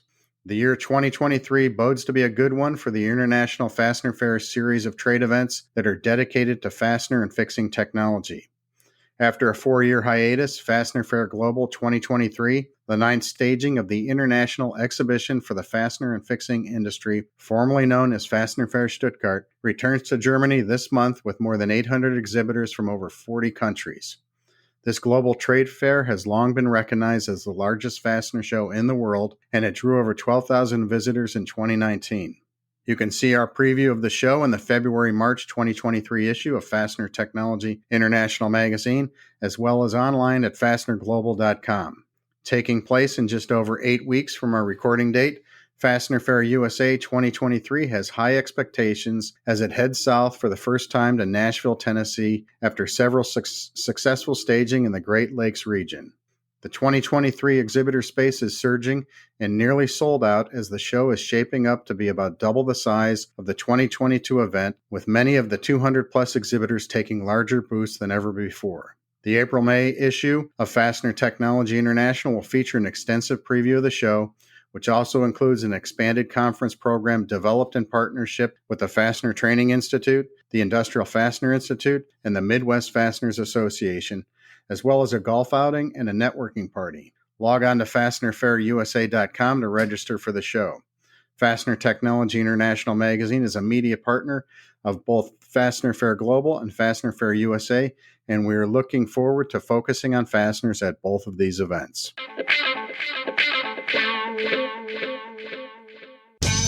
This has been Mike McNulty of Fastener Technology International bringing you the Fastener News Report.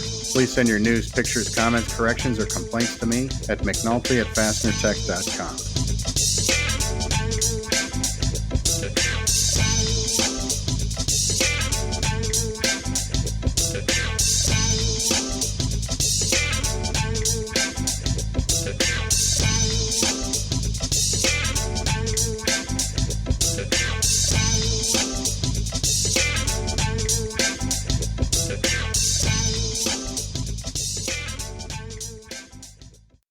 My name is Ashley Parker. I am a member of the sales team at Parker Fasteners out here in Buckeye, Arizona.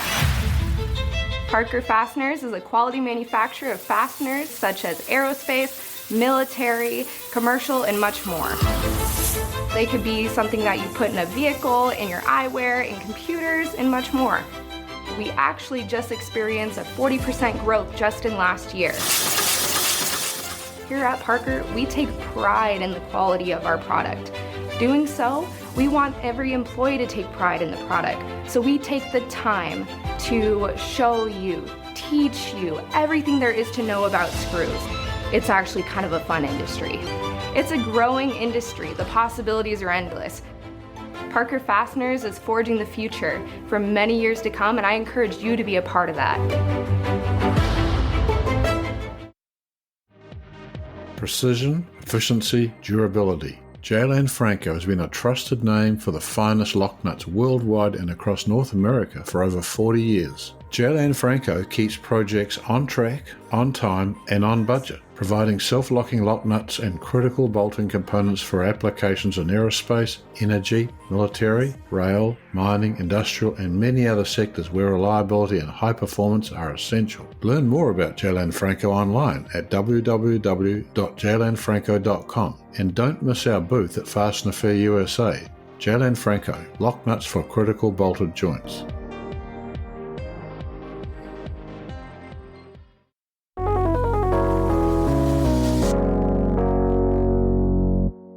Hello, everybody. This is Carmen Vertullo with your Fastener Training Minute, coming to you from beautiful El Cajon, California, and also from the Fastener Training Institute. Like many of our topics, almost all of our topics actually, today's comes from an email that actually just came in this morning. I had a different topic planned, but this one just came in and I felt it was so compelling that I switched.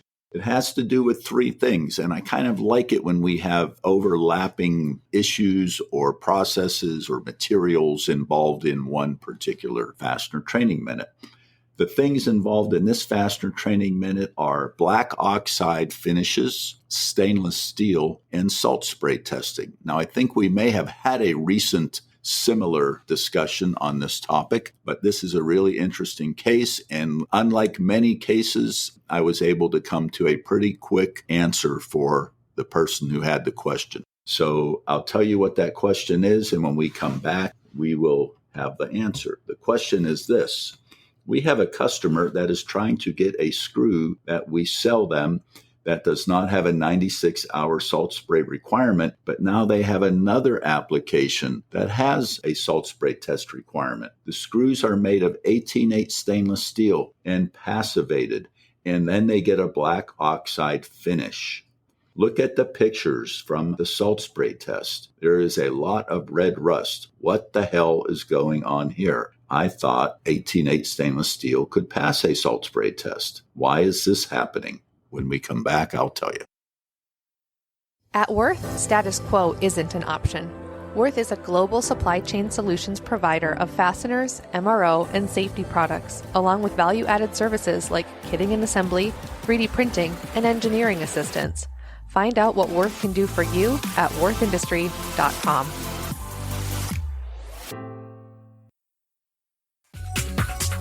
Quality products, quality service, quality customers. That's 3Q Inc., a fastener distributor unlike any you've worked with before. With its unique remote managed inventory stocking programs, wide array of secondary service offerings, and wholly owned cold forming capability, 3Q Inc. has been supporting fastener distributors since 2008. 3Q offers a wide range of 100% American-made fasteners, including ITW SEMS lock washers, as well as specialty and imported parts. Give 3Q a call today to discuss your needs and experience 3Q quality for yourself. 3Q Inc. www.3q-inc.com.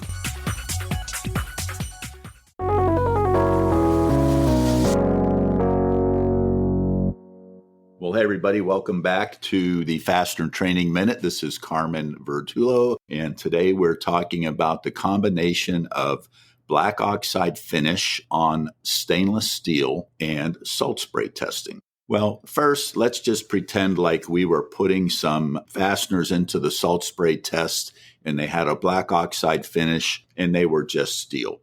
They would not last 15 minutes. they probably would not last a few minutes because black oxide is not a corrosion-resistant coating. Write that down. If you don't learn anything else from this Fastener Training Minute, that would be the best thing to learn. Black oxide is not a corrosion-resistant coating. In fact, it's not even a coating. It's a surface finish treatment. It's non-dimensional. It essentially takes some of the surface iron and converts it to iron oxide. It's a very similar iron oxide to the iron oxide that is red rust, except for the numbers of oxygens in the formula. It just ends up being black instead of red. The way that black oxide normally provides some semblance, and I mean that literally semblance, not real corrosion resistance, but some corrosion resistance, is it is a very good sponge for soaking up oil or wax. So we put an oil or wax on it, and that's really where most of that corrosion resistance comes from. If you leave it outside in a short amount of time, that stuff will dry off or go away, and pretty soon the bare steel will rust. But now we're putting this black oxide onto stainless steel. So in theory, when the stainless steel is exposed after the black oxide is gone, we would expect it not to rust. And outside in the world, that's pretty much what happens. The black oxide stays black. It's not going to be subjected to what's underneath it in terms of being a corrosion risk. So as long as it stays black, it's black. And we have lots of products that have stainless steel products, that have black oxide on them that works fine. Set aside for a moment the fact that putting black oxide on stainless steel is a little bit trickier than on steel, and the applicators have to know how to do that correct. So what happened here? Well, first off, what did I do? Well, I don't know. I don't know what the answer to this is. So I turned to Google. Now, you've heard me say many times, you have to be very careful about what you find and trust on the internet. You have to know the source. You have to know the author. You have to know whether or not it's believable. And most of all, does it add up to something that makes sense based on what your current knowledge is? And if it doesn't, then don't believe it. In this case, I found something that was very believable, and it was actually published all the way back in 1999 on a very good publication called Products Finishing Online, which also has a magazine. And they talk all about coatings and finishes. And the particular title of this article was Fasteners and Finishes to Reduce Corrosion and Provide Cosmetic Finishes on Stainless Steel Fasteners. And that's sort of what this was about.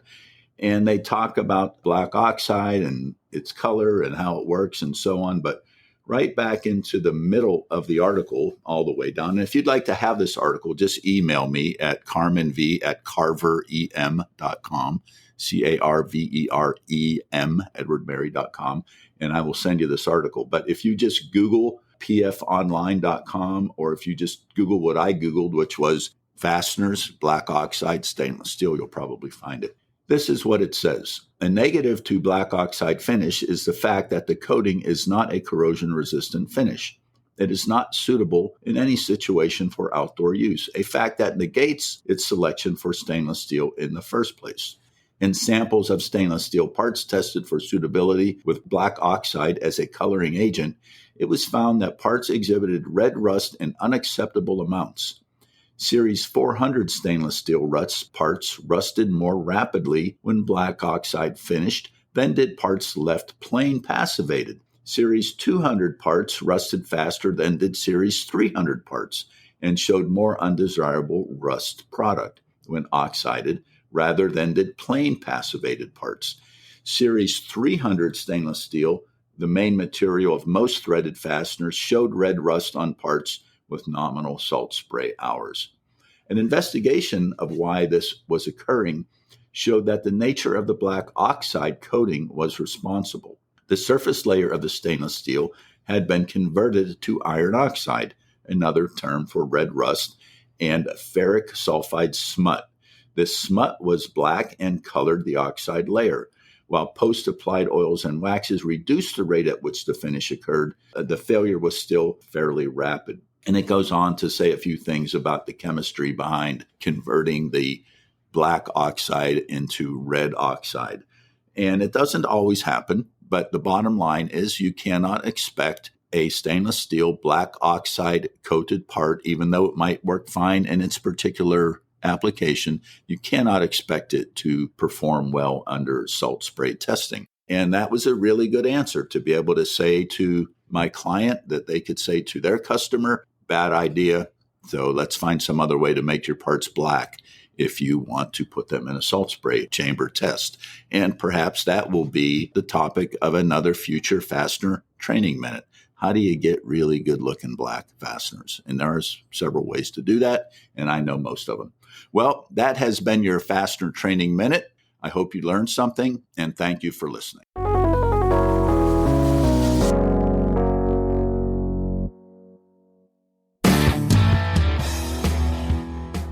This is Leo Core, editor of Distributors Link magazine, and you're listening to Fully Threaded Radio.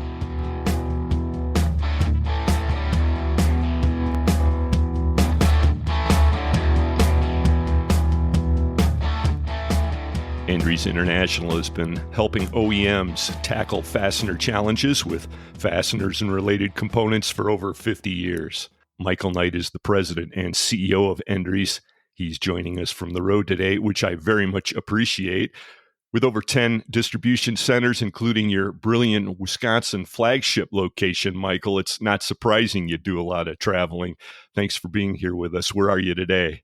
Well, I kind of feel like, Eric, that given this is the anniversary of that seminal album by Pink Floyd, my answer should be The Dark Side of the Moon. But it's not quite that interesting. I'm actually, well, it is. For me, it's interesting. I'm in Seattle visiting our branch out here, which actually was an acquired business, All West Fasteners, which is now headquartered in Auburn Hills. So first time meeting these folks. So it's been a really great trip so far. And then I'm working my way down the coast from here. Right. Well, that's a company that we know a little bit about over here. All West was a longtime FCH sourcing member. We'll have to have a chat about that offline sometime, Michael, because you guys snapping up all of our business. That's another issue. No, I'm aware of the issue. Yeah, we do need to talk about that. Let's fix that. Well, you've got a lot of these types of companies to become acquainted with, though, don't you? So you're relatively new to the leadership role over there at Endries, and how's that been going? It's been going actually spectacular. I'm 3 months into it and taking the reins from Steve Endries. So I'm the first actually non-Endries to be in charge of the business. And I got to tell you, typically these things are pretty tricky. This has been wonderful because it's a really great group of people. Steve's, for those who have met Steve, is just an amazing guy. He's built an amazing business, starting with his father, and then Steve picked it up. So it's been spectacular. Loving the business, loving the industry. I got my start, now more than 30 years ago in electronic components, mostly C-class components, things like capacitors, inductors, resistors, working for both distribution and manufacturers. So I'm very familiar with the nature of the business, though not this particular product set. Though that said, just as an aside, I restore old British motorcycles and old tractors and old pickup trucks and that kind of thing. And if you do that kind of work, you pretty quickly fall in love with all kinds of threaded product, right? Yes. And a lot of the old British stuff, you can't find any of that. It's a Whitworth thread, and you can't find banjo bolts and that kind of thing. So long ago, I invested in the tooling, and I make a lot of that stuff myself. So I tell the guys at Endries that when I'm walking through one of our warehouses to keep an eye on me, because I have this overpowering urge to be a kleptomaniac and just start stuffing my pockets with stuff that I'm looking at. Well, it's a pity Brian's not on this call, and we'll have to, have an expanded conversation down the road, because so much of what you're talking about, everything from this British auto parts and fasteners to Pink Floyd, this is all going to fit right in. I can tell you that right now. Yeah, I realize I'm dating myself a little bit here. Oh, not around here. Don't worry. Well, that's all really great. Now, you were also telling me during the warm-up that you've got a pretty good handle on the M&A side of things. How did that roll into your past experience? Yeah, so where I come from, that was one of the things I was responsible for. And I'd spent the last 5 years of my time in my previous company actually assembling a new branch of the new division of the company, largely through acquisition. So I've been doing a lot of that actually for years.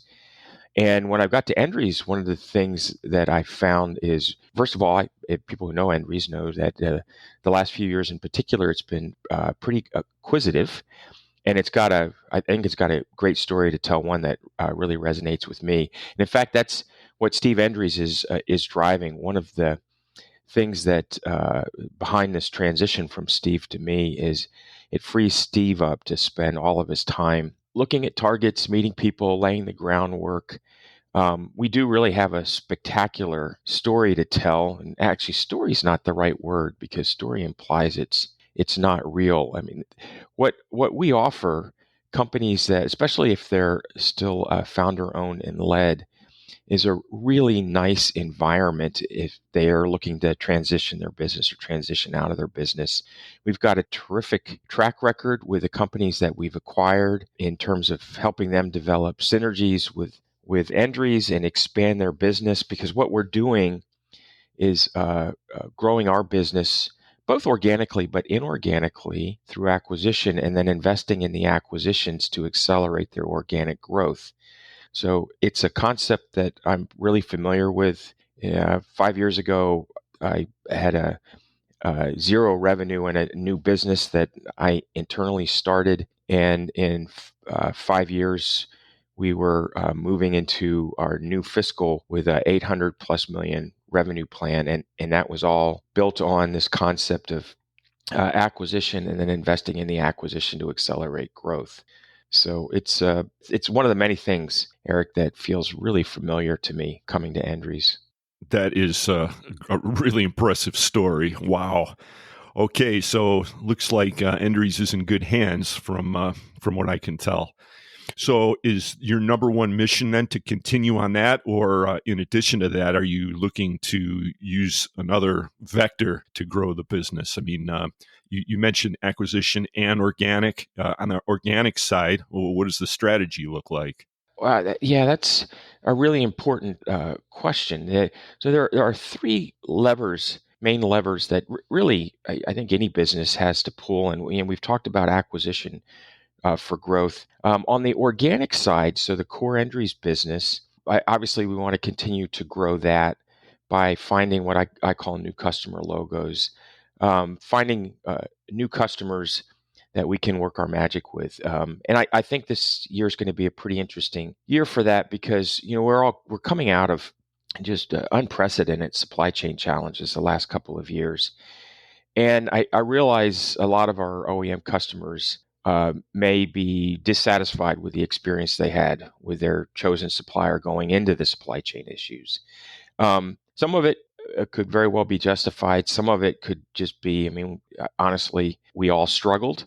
And none of us were prepared for this going in. And I don't think it's just a fastener issue. I can speak with authority on electronic components. That was an absolute mess the last couple of years. In fact, in some component categories, it still is, lead times well in excess of a year, that kind of thing. So I think this is going to be a really interesting year, and going into next year, where customers are kind of climbing out of their foxhole, starting to reflect back on the experience they've had, and in some cases saying, well, let's go see what else is in the market. And we're ready for that. We think we've got actually a pretty remarkable supply chain solutions.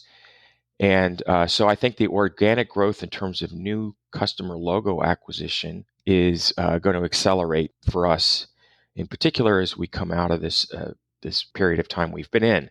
And then the third way is expanding our business in the existing customers who know and love us. And that's something that Endries has always been spectacular at. And we'll continue to do that, looking for more things we can do for the customer, things that are in our wheelhouse. Maybe it's not threaded, maybe it's, as you mentioned in the opening, a different type of component. But we've got these really extensive VMI programs with loads of customers, which means that we've got distribution centers all over the country. We've got our own trucking fleet. We're delivering parts right to our customers' lines, oftentimes a couple of times a day, all over the place. And so that puts us in a really good position in terms of helping customers with perhaps other things that they're sourcing somewhere else but are problematic if they can consolidate it with us. So those are the three levers that we've got a great teams behind all three, and that's what's driving the business forward ahead of market, quite frankly. And that's not something new. That's something I walked into, so I'm extremely fortunate. Right. Well, you walked into something that's already pretty well running and you're growing it, so that's super exciting. I envy that position for sure. Well, yeah, so the downside to this, oddly enough, early in my career, a mentor had told me to never walk into this situation. And what he told me is, he said, if things are running really well and they continue to run really well, you're not going to get any of the credit. But if there's any kind of a hiccup, you'll get full credit for that. And so he said, look for something that is fundamentally sound, but's got some problems. So you can go in there, get those fixed, and then the credit for the progress will accrue to you. And obviously, I didn't listen to him. So. Right. Well, there's a lot of wisdom in that, and I could see that for sure. But, live dangerously, Michael. Yeah, there you go. Let me ask you this. You were talking about growing business that you already have. Is industrial vending still a thing, or you think that's, not that no, it's still a thing, but is it still a growth opportunity, or are all the customers out there pretty much transitioned already who are going to make that move? That's a really great question. And something I've been thinking about, we've been talking about in Brilliant. So there's a couple of parts to this. So first and foremost, yes, the customers who can use that, by and large, they've partnered up with somebody. In some cases, it's us. It's not something we're super well known for, but we've got a really robust solution for it. Frankly, I don't know that it's anything much better than the big things that are out there. Other than we're behind it and our inventory's behind it, and I'd put our inventory and service levels up against anybody. But the bigger question, the one we're pondering, is how much does it make sense? I think it makes sense as a delivery mechanism on a shop floor for the industrial customer. But in terms of whether it's us or one of our competitors who do this, the economics of it are somewhat challenging. So we're looking at some different technologies as ways to enhance and actually differentiate ourselves, but make it more economically viable for us. Because it is a quite frankly, it's one of the lower margin aspects of our business. But it's out there for a reason. We're not going to back away from it. What we're trying to decide is if there's some things we can bring to it that set us apart, and then if that's the case, then we can really lean into it and expand on it. Right. The vending area to me has always seemed like something that would become just a thing that customers are expecting. You have to be there to be competitive, but what more are you going to be able to add to it at a certain point? Now, let's contrast that with services that you can add on and things that customers are really wanting that they used to have maybe, or that they need more than ever right now. We were talking last episode with Lawrence Klaus, who's the education director over at the IFI. And this has come up in other conversations, but most recently on that one. And he was talking about OEMs and other fastener consumers requiring more and more engineering services. And this has seemed like a way that distributors could distinguish themselves. I'm sure Endries is all over this idea too. Yeah, we are. This is actually one of my favorite parts of the business. Is we've got a lab and an engineering team that's constantly doing teardowns and coming up with recommendations on how to consolidate fastener bill of material. And I love wandering back there and seeing what they're into. This is part of my fascination with rebuilding old trucks and tractors and things, right?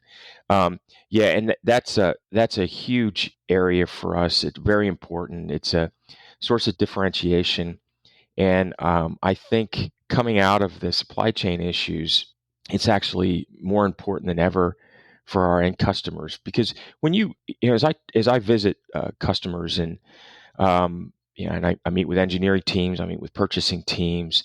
One of the things so far that I've noticed, and I'd love your perspective on this, Eric, is that inside our customers, even the biggest industrial customers, they don't typically have people on the engineering team that are fastener experts. And so they've over time, what's happened is it feels to me like almost every single new product that they do, it's like Groundhog Day. They start with a clean piece of paper and the engineers start speccing brand new fasteners, irrespective of kind of what's been used on the last model. If it's just an iteration of a prior model, perhaps this stuff, just what they've used before, carries forward. So any bad decisions made in the past also carry forward. Oh, we see it all the time. Yeah. Isn't that interesting? So the opportunities, as it relates to your question then, is of course to be able to provide that, be the go-to, the expert, provide that that knowledge, those suggestions, because I have yet to see one of our end customers' products where there hasn't been opportunity to consolidate by, how often do you see they're using 4 different screws? It's all the same screw, except they're just a little different in length. And when you start really looking at it, they could use one screw in all 4 spots, right? So being able to help identify that and clean up, streamline a bill of material. Obviously, there's a cost savings for the customer, or there should be, and there's savings in their manufacturing process, savings in terms of number of bins on the production floor. Loads of opportunity for improvement, and it starts with a really strong engineering team. So yeah, you're spot on. That's a really important part of what we do. What I've been talking about with the team at Endries is, the obvious thing that we sell are parts, but it's so much more than that. It's everything that we wrap around it. What we're really selling is these services, and I'll go even a step further. What we're really selling our customers is peace of mind with our inventory expertise, our sourcing expertise, our distribution footprint, that kind of thing. So it goes well beyond the parts. I mean, the parts are the parts. It's everything else that's what makes Endries special. Right. And somewhere in there's a sweet spot, because we're giving some of the secondary processor guys, heartburn by streamlining too much. You appreciate that, Michael, right? Yeah, of course. Yeah, I do. Yeah, it's a yin and yang. Right. But there's another aspect to all this too, and I know you can speak on it. Now, how do you go about getting into a business like this where you're selling these high-end engineering services, you're providing these services, which are clearly sorely needed, let's face it, by OEMs and customers, and not lose money in the prospect, because these engineering services they're not cheap, right? So how do we roll that into a distributor's business and make it work for everybody? Yeah, so it really is, at least right now, we're not getting a fee for the service. And there are other industries that have been successful at that. That's a tricky one. I don't know that I'm so brave to try that. The expectation from the customer is, hey, you do this and you get preferential consideration in terms of being a source. So, and that's why we do it. So we kind of view it as almost a marketing cost, if you will. So obviously what we're attempting to do is, and probably what all of our competitors do as well, is try and lock up some sort of a long-term supply chain agreement with it. And it isn't the engineering per se that puts us in a position to do that. It's what we can commit to in terms of a period on period cost down as a result of the engineering work that we're doing. So it brings a lot of value to customers. and we have a lot of success in getting the customers to recognize that value in terms of a supply chain contract with us. So it makes the business pretty sticky. But it is I think it's an industry-wide problem in that, every one of my customers, if I said, hey, what do you think? Could I embed one of my engineers in your engineering group? Could you give them a badge and have them, be on site, and we'll handle all your fastener stuff? Who would say no to that? But the economics of it would put us out of business. Exactly. Yeah. So somewhere between that really spectacular idea that would be of huge benefit to the customers and going out of business is where we need to land, and we're working on that. Got it. Okay. Well, we'll keep talking about it, keep thinking about it, and it's out there. Well, let's turn now to the supply chain. You were speaking about that earlier. It's a huge topic, and there's been so much reporting on reshoring and nearshoring over the last year. I'm wondering if you're seeing any evidence of this, or what evidence you're seeing from the OEM customer base that you support. What's your experience in this area, Michael? Yeah. So you got a couple hours? It's a big topic. It is. Yeah.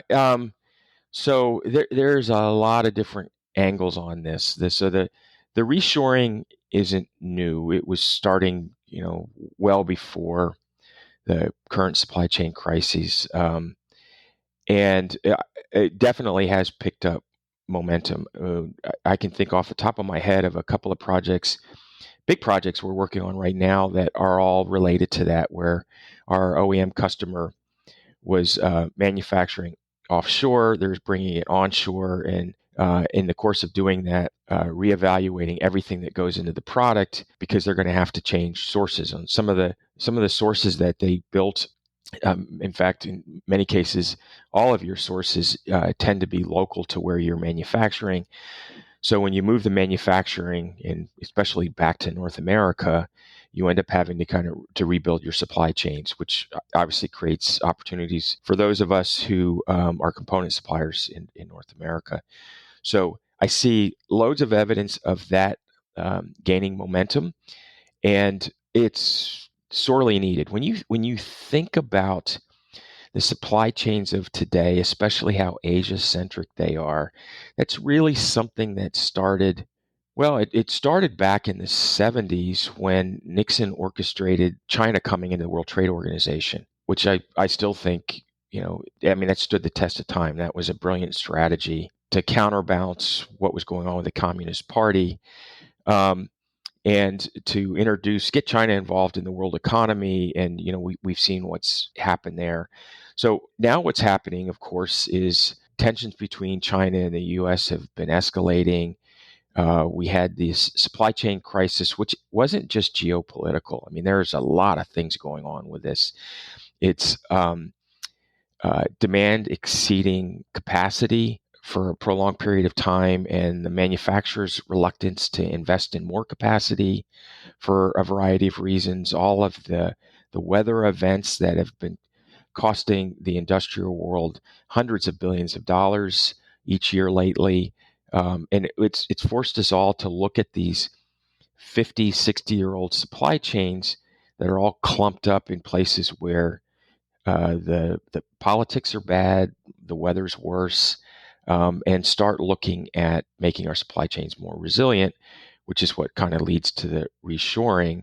And it's early days, and because it's early days, this is I think an interesting time, because the news headlines would have us believe that all the supply chains issues are over, that everything's rebalanced, osmosis is taken hold, and it's all yippee skippy.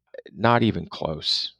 And it's going to be years before what the supply chain of the future really starts to materialize, and we know what that looks like. And so personally, I think we've got years of turmoil still ahead of us, and it's not even, right? The supply out of Asia has gotten better. Our domestic sourcing is still pretty difficult. We're still seeing loads of examples of price increases due to rising labor costs, rising material costs.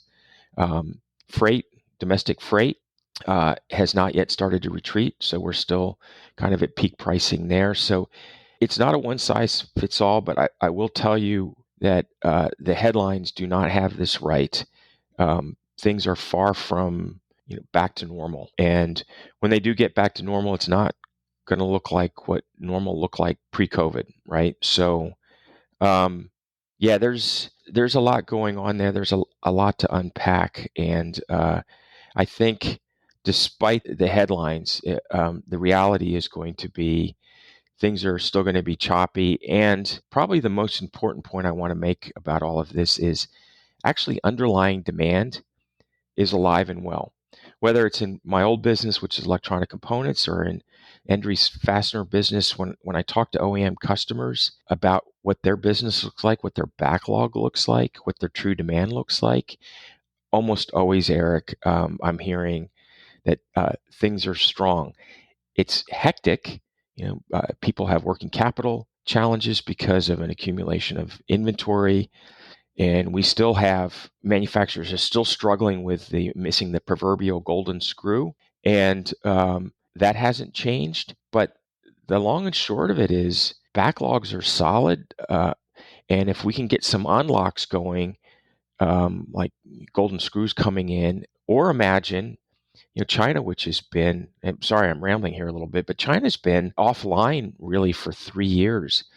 Imagine what happens when they come back online, both as a consumer and a supplier and a driver of the global economy, right? I mean, they're one of the biggest global economies in and of themselves.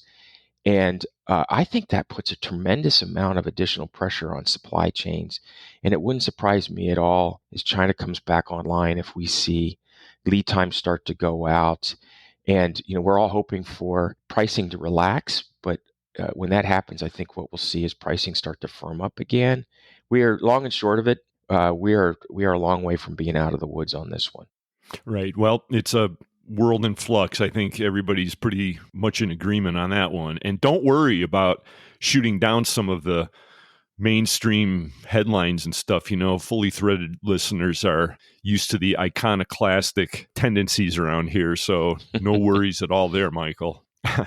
Hey, I'll tell you one other thing. While you were at the beginning of that statement, you were referencing the ramp up to the globalization and the move over to Asia and what the Nixon administration was doing back in the 70s and that. And Kissinger and Brzezinski and company were really behind the scenes on all that. And of course, the Rockefellers behind them. And they were driving all that. What always comes to mind, I'll throw another ancient album reference in there. Deep Purple's Made in Japan. Don't forget that one. Right? When that hit the music shops, you knew it was for real. Yep. And I remember in high school, the first little Japanese car that pulled into the parking lot, it caused a real stir. All right. What is that thing? That little Datsun or whatever it was, B210 or... Yeah. And it was, the Japanese, of course, at the time, and this is a really important historical reference. They were, this is where the world built stuff. They were low cost. It was... the quality wasn't great. So the Japanese built low cost, low quality stuff. And of course, we know where that went, right? And so I think what we saw in Japan is then what we saw in China. They followed the same playbook. They were the world's manufacturer and low quality, not a lot of IP in it.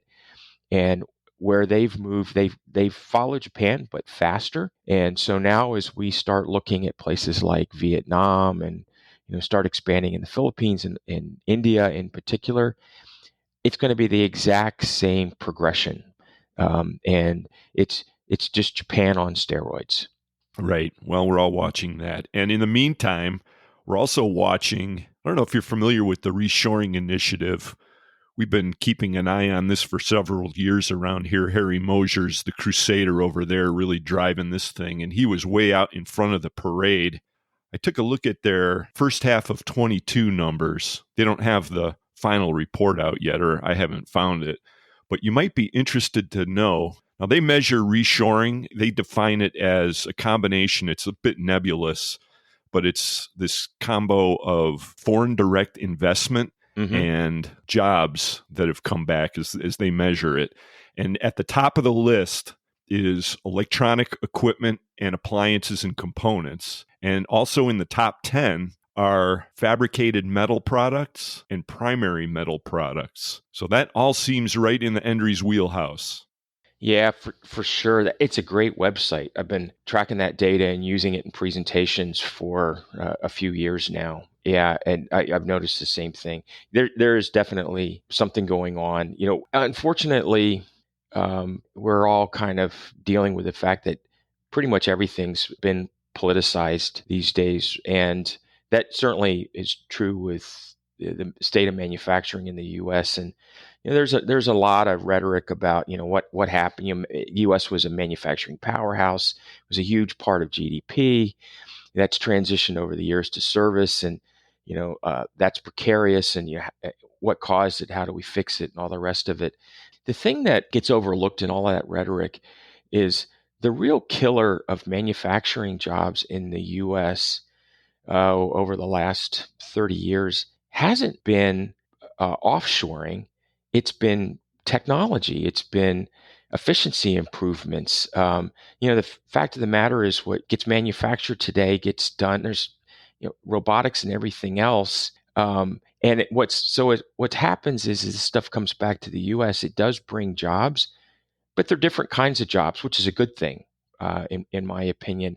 But it's not as many jobs as left, and it's because we're all trying to figure out ways to support our bottom lines by being more productive, and that means automation and the use of other technology. And we're not going to get that genie back in the bottle. So even if we today made everything that we consumed in the U.S. here in the U.S., I don't think it's going to quite have the job impact. And perhaps that's a good thing, because if it did, where would we find the people, right? I mean, that's the other thing we're all wrestling with is a shortage of people. Exactly. Well, again, a world in flux. Yep, for sure. Well, getting back to your push to build Endries, continue building it, I should say. What should your partners in the audience know about what you're planning? I mean, what should they expect to see going forward that could impact their operations with Endries? How do you want to leave this? Yeah, so there are, I appreciate you asking that. There's a lot of things that we have going on, and they're not necessarily new things. It's an acceleration and a continued investment in old things that have made Endries great. This is a company on a mission, has been for a long time, starting with Bob Endries and then Steve Endries, and now I'm carrying that torch. Obviously, I'm biased. This is an awesome company, Eric. And so we're going to continue doing the things that make us awesome. And we want to do them for more people. And we're going to continue looking for businesses that have the same culture as Endries, often run by their founders who are looking for the strength in numbers. They're looking to join a bigger organization where that's going to be good for their people, where they're not going to get lost. So stay tuned. There's a lot more of that in store, because this is still a very fragmented industry. And I think we have a very unique value proposition for anyone interested in selling their business. So I guess the short answer is more of the same. Just, faster, harder, better. We've been speaking with Michael Knight. He's the president and CEO of Endries International. And since Brian couldn't be on this conversation, Michael, I'm going to wrap up with something near and dear to his heart, hinging on something you said earlier.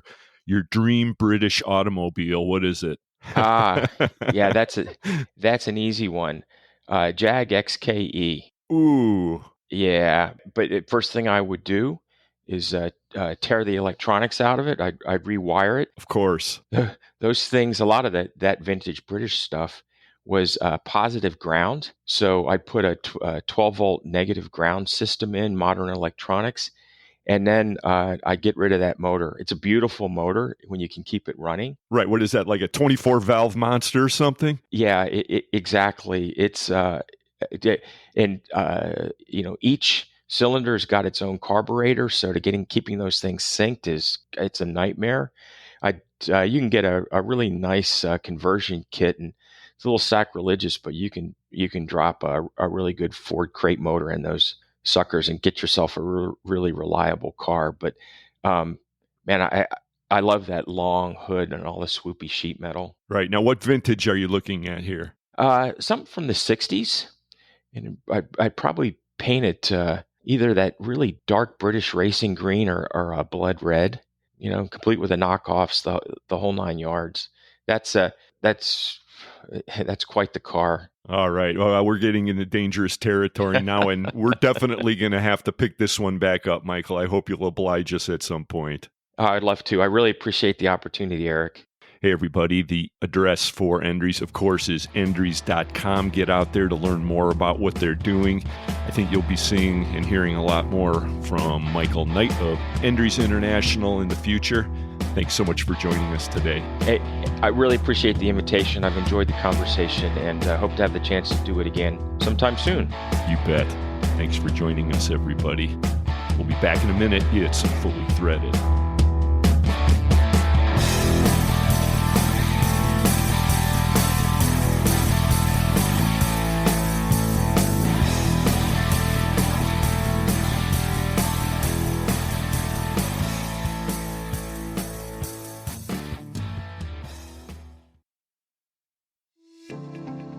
Goebel Fasteners is excited to announce our brand new 18-volt lithium-ion cordless battery tools. They are proven, reliable tools ideal for demanding assembly, maintenance, general metalworking and trucking industry applications. Goebel Fasteners, the leading rivet source.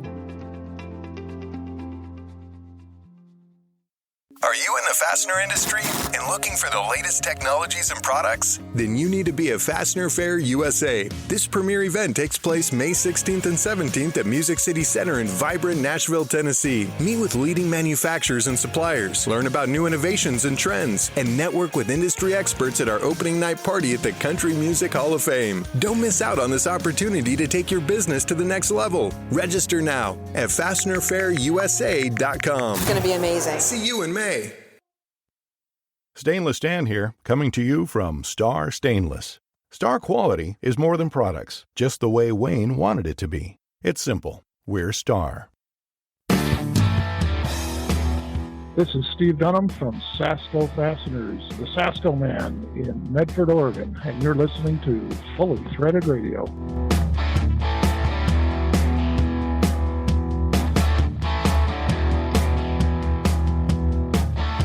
So, Bri, I guess you were pretty thrilled to hear Michael Knight talk about the XKE, huh? That's a blast out of your past, isn't it? Oh, yeah, it is. Actually, to us, in the English-speaking part of the world, it would just be called an E-type.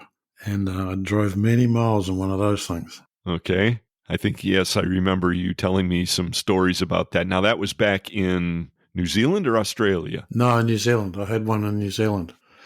And it was a very early, 1961, the first year they were made, actually. So my car was number 505. Wow. Well, we'll have to have Michael Knight back on the podcast to talk about that. Maybe you, him, and Rick Finau. That would be quite a conversation. Yeah. Oh, yeah. Well, Rick will have pretty much finished his Corvette by now. You think so? I think he's been working on that thing for like 19 years. Oh, yeah. But it was getting close last I talked to him. Yeah, I haven't seen an update photo in a while. Well, we'll come back to all that. Right now, I'd just like to say thanks to Michael Knight, CEO and president of Endries International. Also, Mike Robinson of Star Stainless and the NCFA. Always good talking with you and seeing you out and about. Yep. Mike McNulty had the Fastener News Report for us today, and he was joined by Jun Xu, president of Brighton Best International. Great job, gentlemen. Thank you for the insights. Carmen Vertullo had the Fastener Training Minute.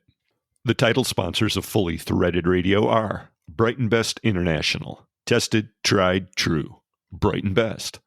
Goebel Fasteners. Quality the first time. Go Goebel. Star Stainless Screw. Right off the shelf. It's Star.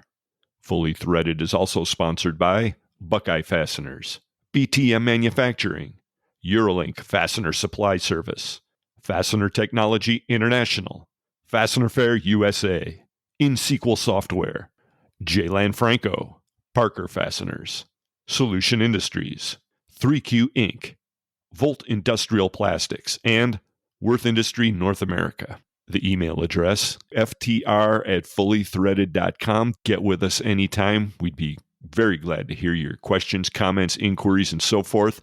And don't forget about the ironclad glove idea. If you don't remember the details, go back, listen to the news segment, and hear that section of the podcast. Play that part of the show again. Who knows what you could win aside from some notoriety in the industry when we share your suggestion with us, because I know we're going to get some doozies, Bri. Right. Specific to herding beavers, okay, just remember. And again, our whole motive for this is to take some of the pressure off. You know, that's my theory on why people are enjoying this beaver talk so much. It fits like a glove with with the idea of wanting to escape all of the weird news that's out there, and it's just pressure from every angle. So let's talk about beavers and gloves and have some fun, shall we? We could do that, yeah. Now, you had a lot of fun in your youth before all this craziness. Seems like another life, doesn't it, Bri? But you were cruising around in just a multitude of really interesting automobiles. When I first met you, you had cars like on 4 continents. I did, actually. So tell me more about this Jag.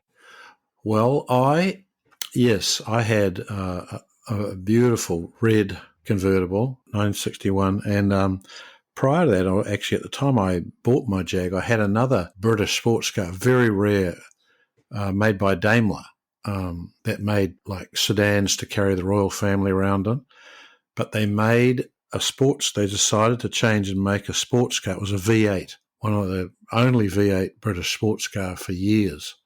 And it was a beautiful, very high revving V8. It would rev up to 7,000 revs. And it was fun to drive, but it had sort of a terrible gearbox and not very good steering. Didn't look great either, but it had tons of power. And some guy followed me. I was trying to buy an E-Type, and a guy kept coming to me, so I want to buy your car. And I said, I can't sell it to you. You find me a 1961, 62 E-Type, you can buy my car. And one day, after a year and a half, he came back and said, I know where there's one. It's not for sale, but the guy needs money. If you take up a suitcase of money, he'd probably sell it. So I did. I went up to the city that the car was in. I went to see the guy. He said, I'm not selling it. And I had a briefcase with $12,000 in cash. What year was this? I did this about 1975, I guess. Oh, that was a chunk of loot, man. It was a chunk of loot. But these things, that car now is probably $250,000. And the guy hummed and hawed, and I said, you got to do it right now. I've got to walk out of this office with the title. And I'd taken someone up with me to drive my own car home in case he said yes. So I had my E-Type. And then, I had it. It was one of these cars. It was every time I had to go for a drive to see my parents on their farm, I'd have to have the hood up and I'd have to put oil in these three little Stromberg SU carburetors. It wouldn't run properly. It took a lot of maintenance. I worked out that over the time I had it, it cost me about $400 a month just to keep it going on the road. But it was it's one of these cars that it's probably one of the most beautiful sports cars ever designed. And what you really need is a house with a glass wall on the garage so you can just look at it, because it's probably more fun than driving it, really. I mean, I sold it just the same way. A guy who turned up at my house one Saturday morning said, I want to buy a car. And I said, it's not for sale. And I said, the only car I think I'd want is a 1969 Corvette Stingray convertible. And he said, you're really lucky. There's one for sale in New Zealand today. Oh, that is a story. Now, did the suitcase of cash also come into it? No, I just said, you get me this car, this Corvette, and you can have my Lotus, my E-Type for the same amount of money. That's it. So that's what happened. Oh, so you just did an even trade? Yeah. I did. Huh. And so I had a Corvette Stingray. And the crazy thing about my E-Type, the day after I bought it, first time I really drove it, a guy stopped me in the street and just, drove up madly and then stopped in front of me. And he said, where did you get your early E-Type? a 3.8 ETOP. I said, how do you know that? Even I don't know how to tell that. He said, well, it was the only car that didn't have the size of the engine on it, on the trunk. So even the first day I ever drove it, someone tried to buy it from me. And that continued really all the time. Well, it's good to be in demand, right? You're no stranger to that, I guess, even to this day, huh? So my weird Daimler was called a Daimler. It was built as a Daimler Dart. And when they finally got to build it, they couldn't use the word Dart because Dodge had just taken the name. So they had to change its name to a Daimler SP250 fiberglass car. Weird. And then I had a Triumph. They had a V8. That was later when I lived in America, because that was only made for America, TR8. Yeah, then there was the DeLorean, then there was the Lotus. DeLorean, yep. Yeah, like I said, we got to get Michael back on here, plus Rick, and there's a bunch of other gearheads out there. But for now, let's just say that... worry about fasteners. Yeah, because if you own an ETOP, you are very worried about getting the right fasteners, okay? Because a lot of them were cadmium plated. Oh, man, there's a whole nother can of worms. See, you're trying to have a conversation, and I'm trying to wind down a podcast, you know? You think hydrogen embrittlement was a problem. Yeah, let's bring it back to fasteners. It is predominantly fastener-related talk radio, and we do delve off into automotive and beavers, and in this case, gloves, too. So, Right.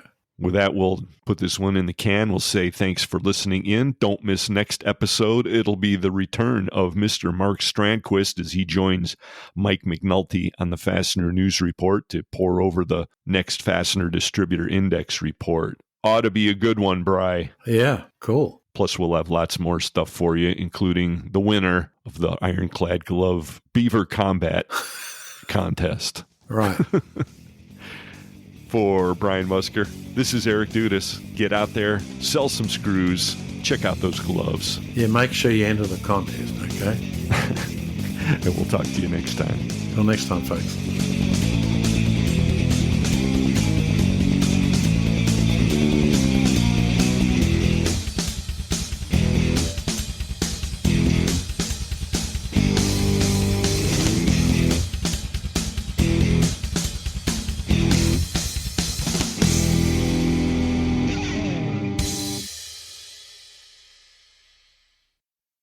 Fully Threaded Radio is a production of Fastener's Clearinghouse. Music provided by Audionautics.